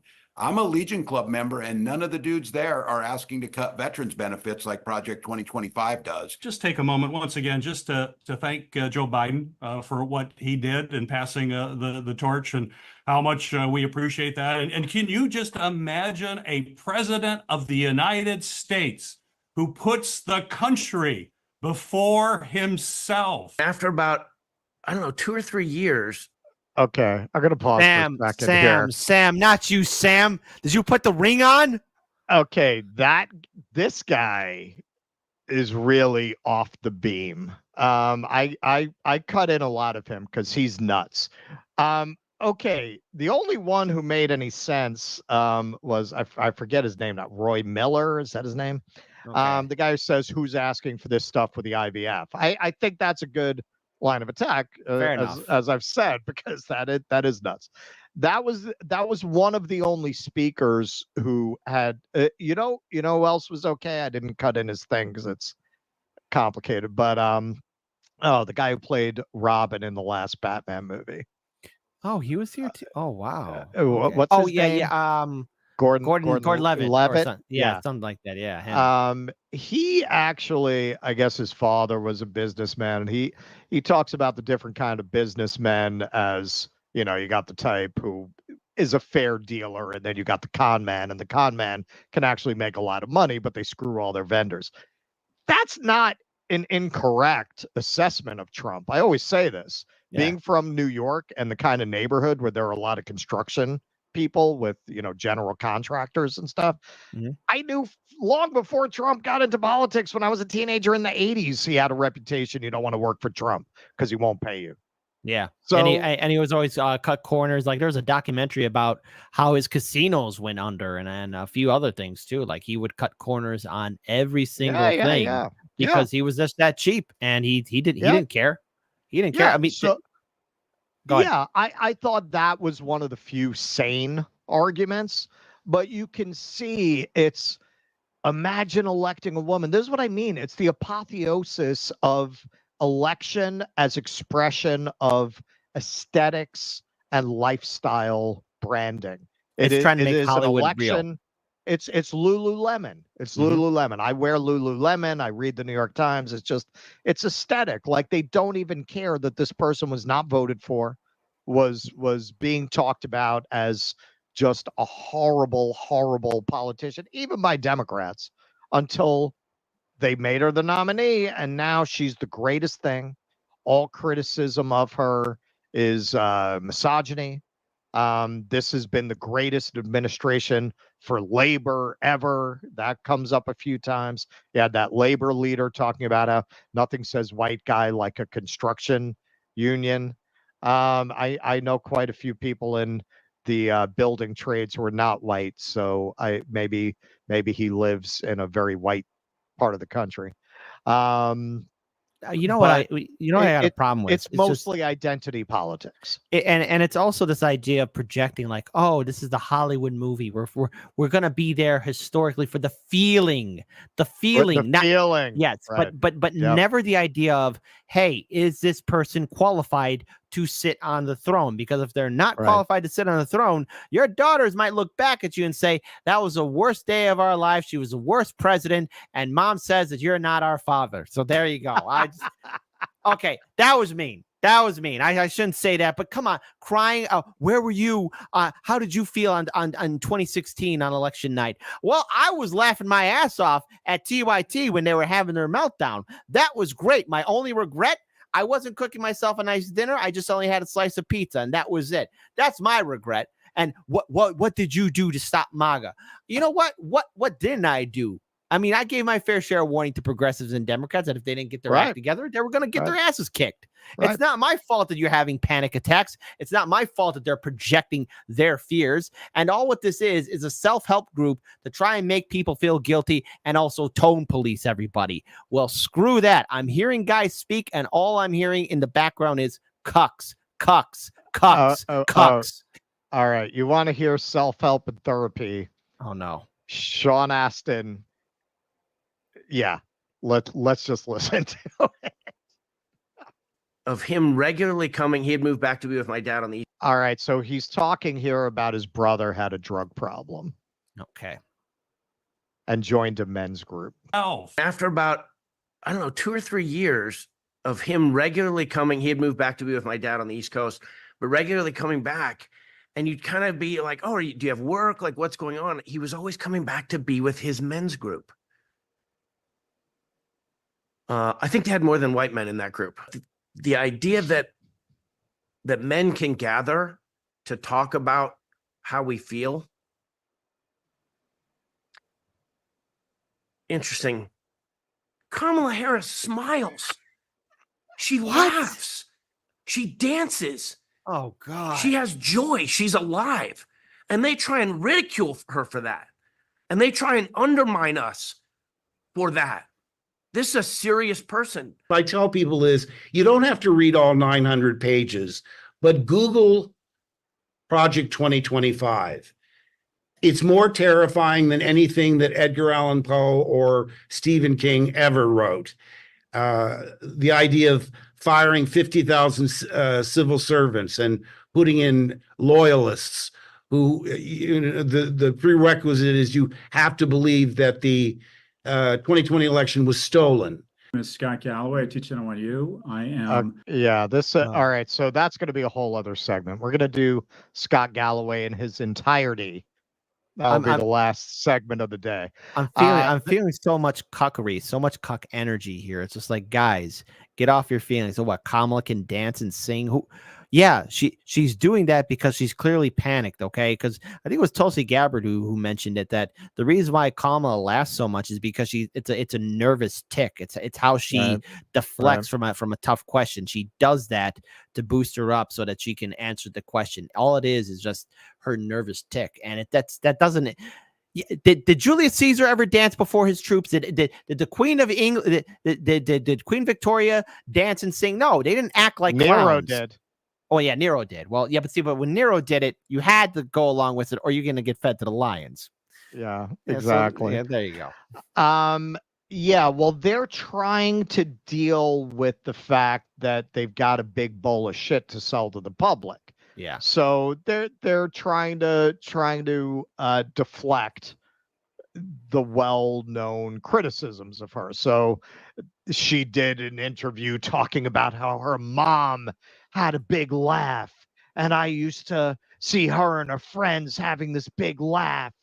Nobody has a problem with her laugh. It's the context in which she laughs, like locking up parents. Yeah. Did your mother and her friends laugh at the idea of locking up poor parents for their children's truancy? Was that the kind of thing they were laughing about over their coffee clutches? Because I doubt it. The criticism is not the laugh. It's what the laughter tends to be focused on, and how deeply inappropriate, weird, and off-putting that behavior is. But you can see they're dispensing with policy. They're entirely dispensing with substance. As far as I can see so far, they're framing this as an opportunity to redeem yourself for 2016, for letting Hillary down, for not doing the right thing by Hillary. Here's your chance to make up for it by this is a do-over. We're going to have the first woman president, and she's going to not be a white woman even. So even better than if Hillary had won. That's their pitch, man. They say she's got great policy. They don't say what they are.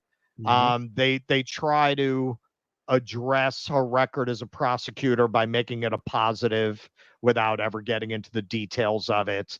I mean, you can see pretty clearly where they're going to go. They're just going to go full id poll, man. They're going to go full identity politics. If you don't like Kamala, you're a sexist and a racist.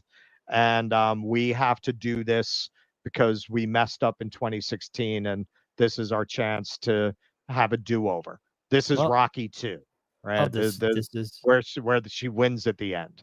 Well, she doesn't deserve my vote because guess what? She hasn't earned it. And this whole idea of revenge or getting back or doing it right, you have to look at why Hillary failed. You have to look at why Kamala failed in her first primary run. It's because they're not charismatic. They are not popular. They have clearly a long history of not only abuse of power, but corruption.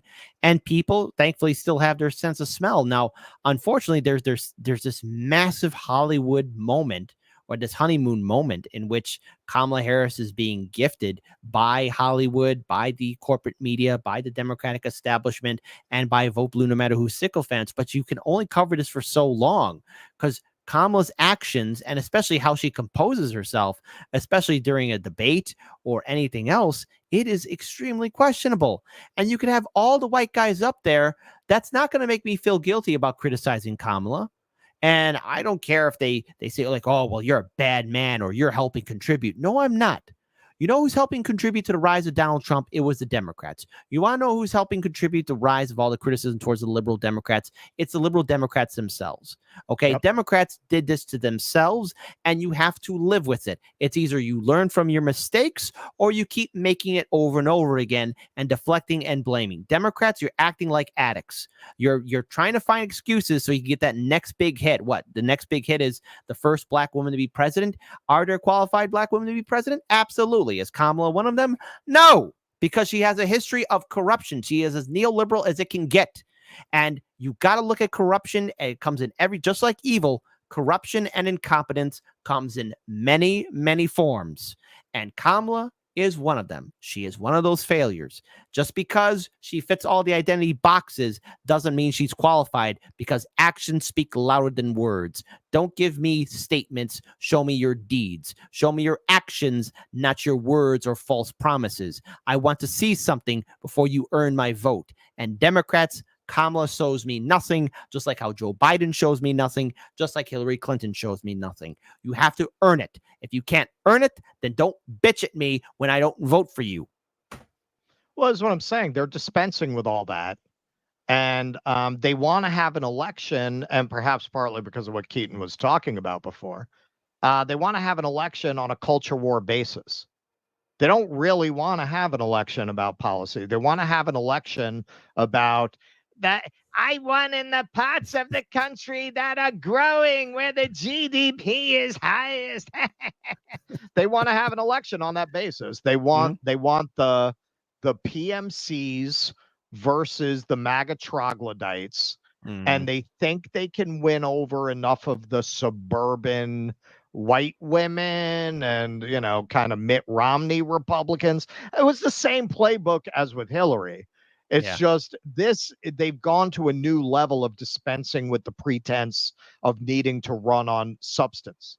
They're purely running on this is one gang in the country, and this is the other gang. And this gang likes mocha lattes and yoga classes. And this gang likes gun racks and abortion bans. And we're just going to fight on that. And we like our chances because we have all the urban centers, which are more numerous, more populous. And we think we can win that way, particularly with the abortion thing.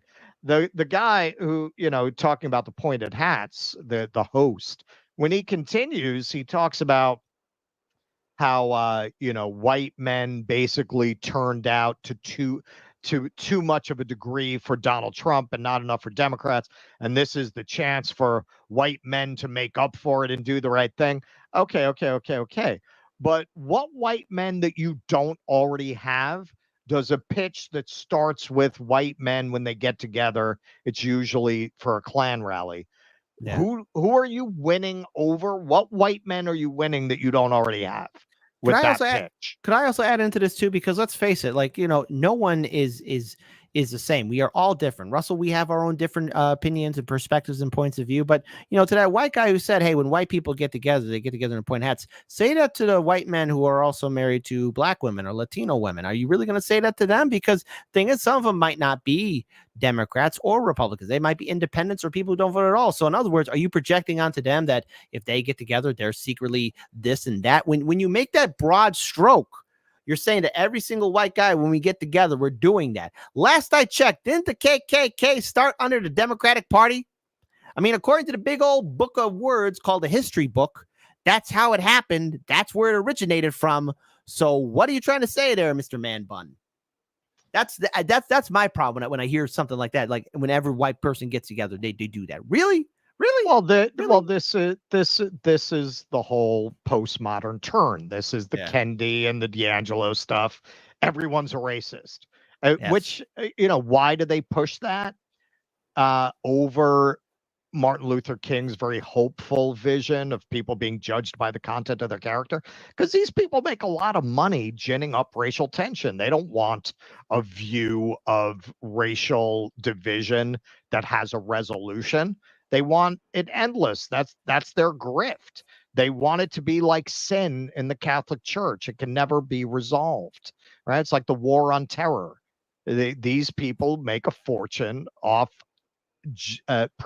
framing the world in a way that there's this core sin that cannot be resolved. So you constantly have to go to the church of DEI, the church of their consultant group, that corporations pay exorbitant amounts of money to come in and actually create worse race relations in the organizations that are subjected to this. That's their grift. That's how they make their money. And the people on this call, I think it's they are. I don't think they're faking it. They've all been indoctrinated with this, as have all the people in the upper echelons of the Democratic Party, which is why they're so unrelatable at this point to the average person. I can't imagine they think they'd win anybody over with this rhetoric, but do they need to? I mean, they raised a lot of money off the already converted. That's really who this is for. Yeah, and look, it's not going to work for a lot of people who are maybe anti-democrat. If you're going to say to these white guys, well, hey, when you get together, hey, here's your spiky hood, here's your costume. I mean, this might be a controversial statement, but 3, 2, 1.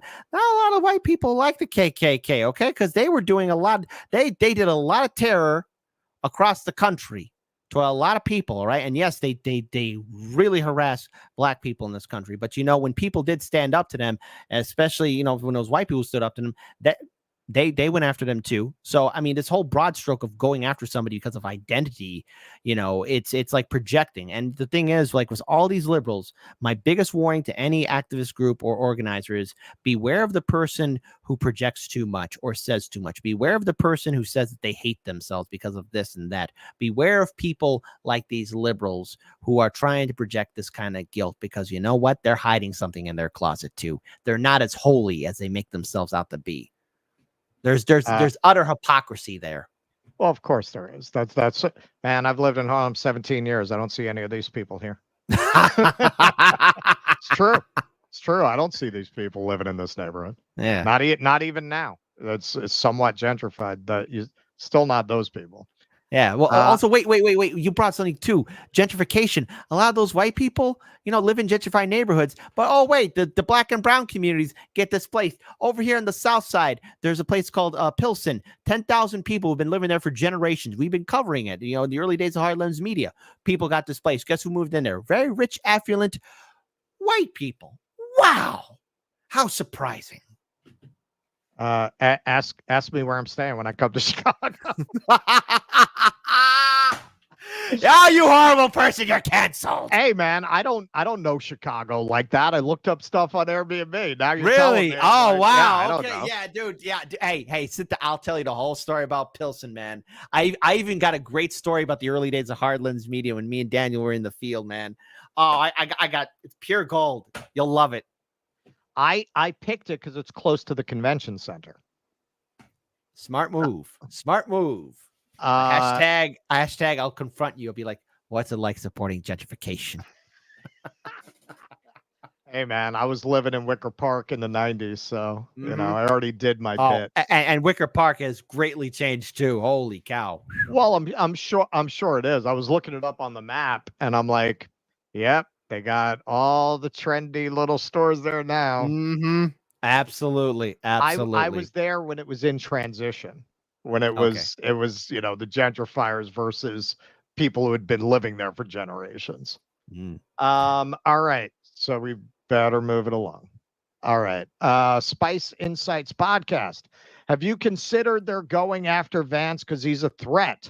The media is vicious like that. He has good chemistry with Trump. Seems fine to me.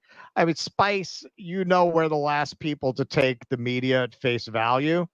But yeah, I mean, I thought that when he ran for Senate, that his skills on the stump were weak. He's not a natural. He doesn't have those instincts that you might want in a VP pick, unless you're Donald Trump and don't like anyone to outshine you.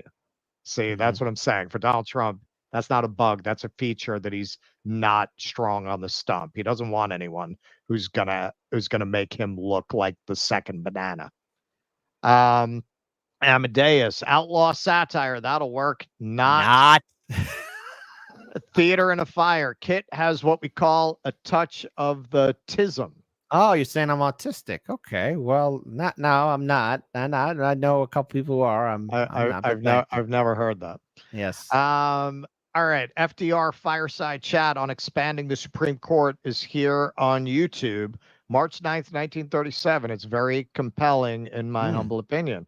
Thank you, Philip Blair. Kuznetsky Basine, DD rocks. Woo!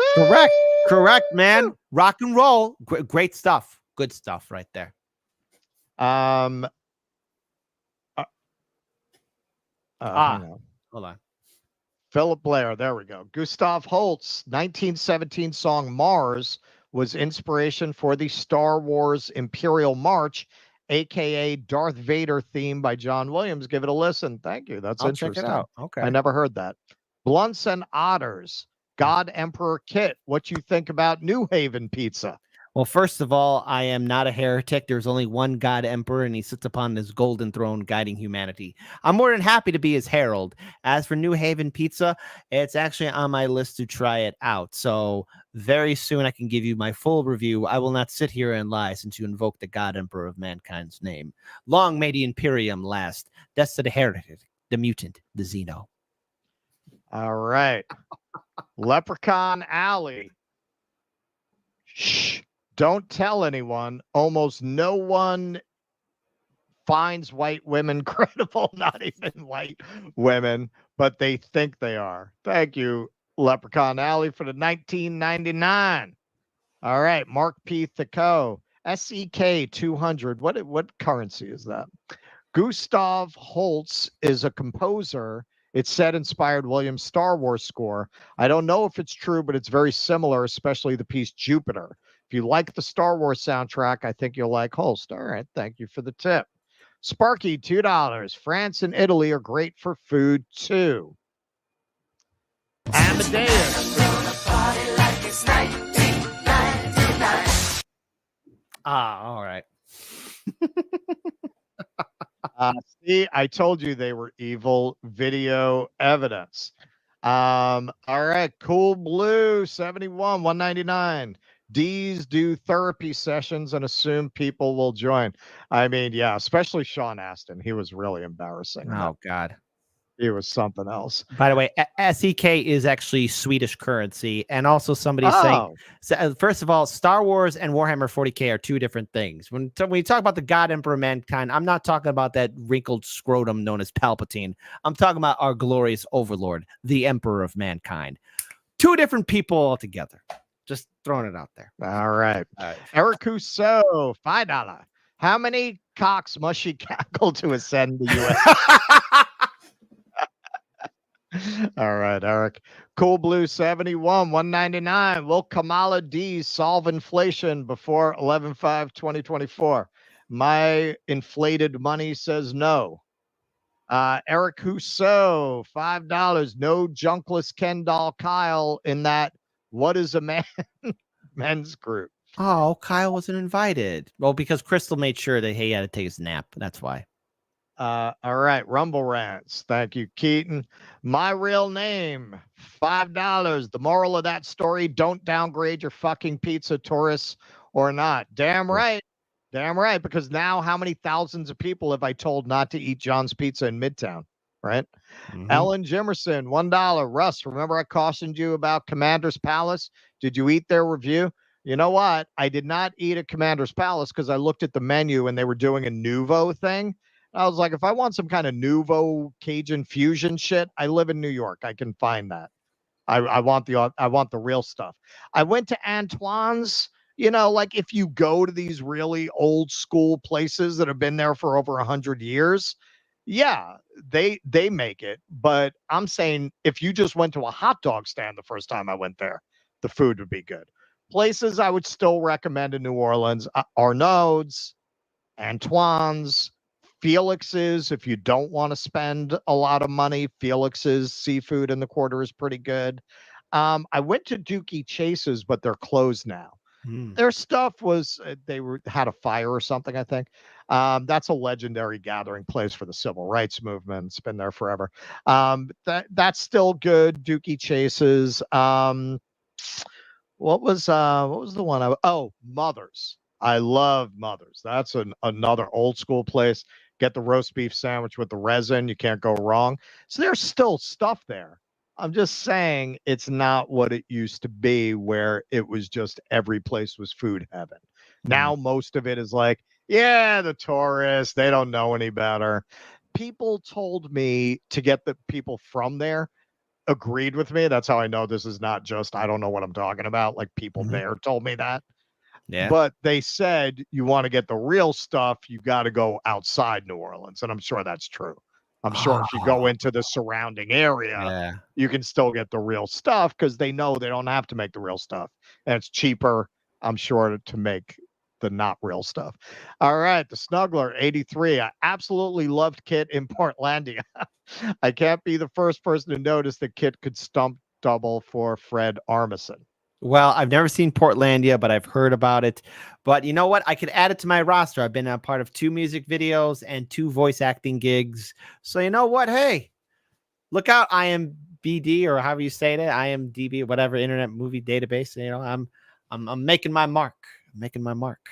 All right, Siddhartha Vicious, $1. Deep dish pizza / New York style 2024. That's 2 different things, man. You can't put those together. They don't go together. It's like oil and water. Yeah, can't. EJ Imagine, $5. EJ As a white woman, oh, I didn't know you were a woman. As a white woman, because we look at our demographic breakdowns and it's a little heavy on the sausage, a little light on the clams. Yeah. As a white woman, don't want to be lumped in with these nincompoops. Don't blame you. Anything else from Rumble?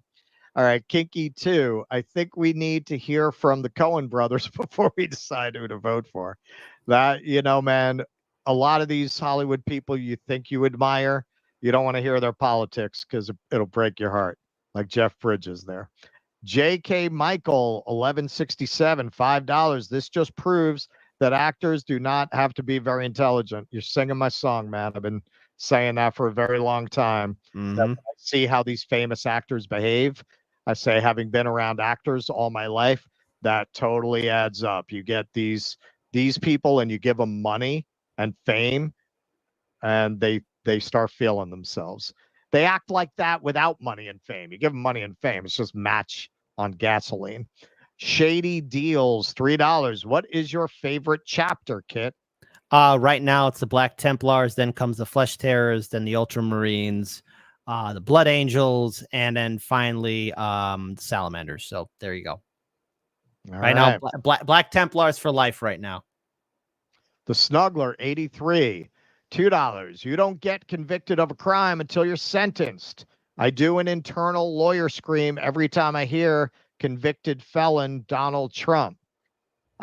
Is that true? Because I thought once they find you guilty, you're considered convicted. Yeah. Well, I mean, the thing is, like, that's going to happen to Trump. He's not going to jail, people. He's not going to jail. Okay. Now, all of us, we can go to jail, but he's not going to jail. Probably not. Cool Blue 71. Kit, I was in Chicago 3 weeks after the 2003 blackout struck in Michigan and states to its east, New York, etc. Went to Geno's East. Is it still good? Yes, actually, I'm just going to speak from a biased perspective. My mother and I, when we were finally handling when my grandfather passed away, she was here before she moved to her trip for her time to stay in Japan. We went to Geno's East, and it was a very delicious dinner. It was an emotional bonding and farewell, but you know, it was good to me. That's all I'm saying. That's the last time I was there. That was like last year, before March of 2023. So yeah, I'm gonna say that. But I'm just going off of just an emotional experience. But the food was delicious, you know. So there you go. All right. The night of the 2003 blackout in New York was one of my best nights on earth. I'm not going to tell that story because it's a little blue, but I will tell you what. I'm going to make this promise. When we do the Q&A on Sunday, if somebody brings it up or asks when we're on the Rumble side doing the Q&A, I will tell that story. Not right now and not on an open channel. No. Peter Mormon, how you doing, Peter? 1999. I met this kid in London when I went out there for the Julian Assange Day X protest. Very good.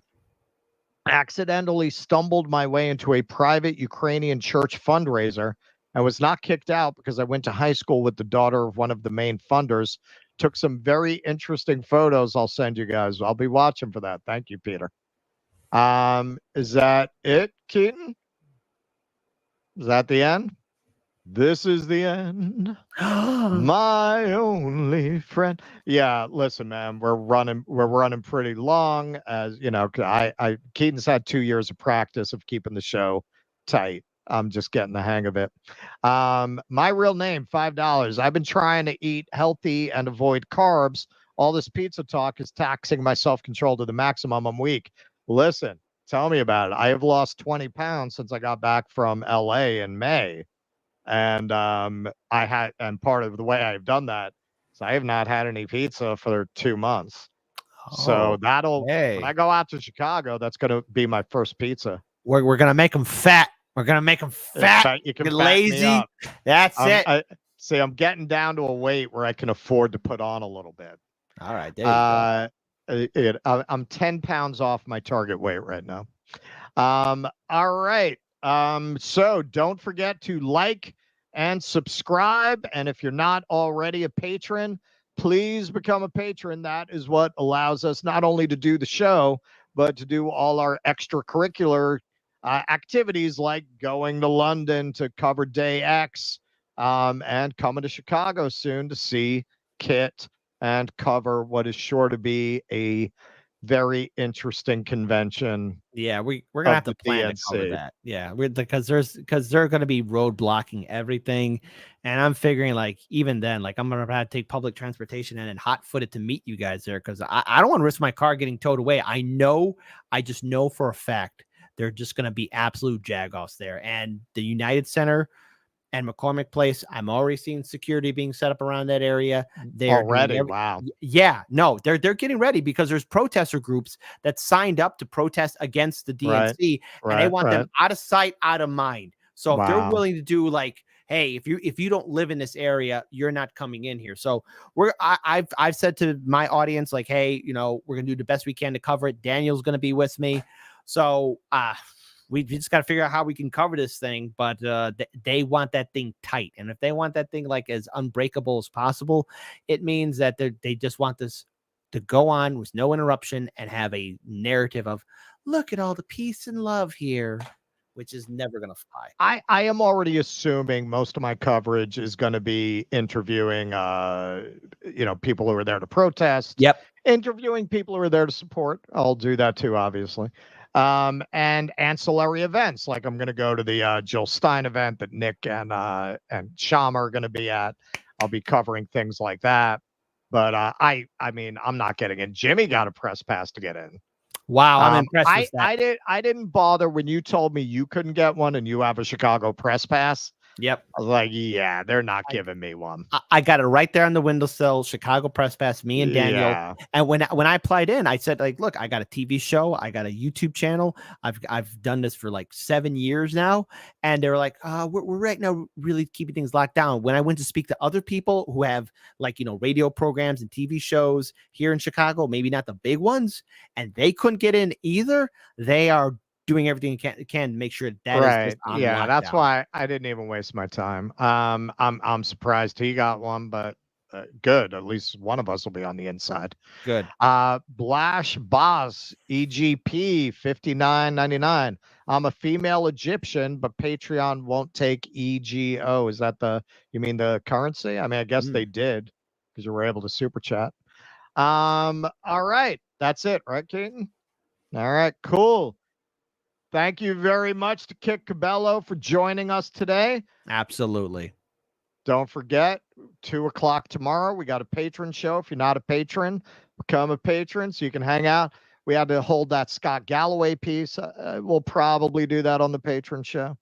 But thank you very much, everyone. Since Keen's not here to say it, I'll say it because it just wouldn't be the same if I didn't. Be safe. Be well. Courage. I thought Keaton would be ready with that. All right. All right. All right. I'll see you guys tomorrow morning, 9 a.m. sharp. We're going to do it again. All right. So you do the courage this time. Oh, so me? I got to do courage? Yeah. So I'll do the be safe, be well, and you do the courage. All right. You ready? All right. You ready? All right. Cool. All right. All right. Be safe, be well. Courage. Please clap.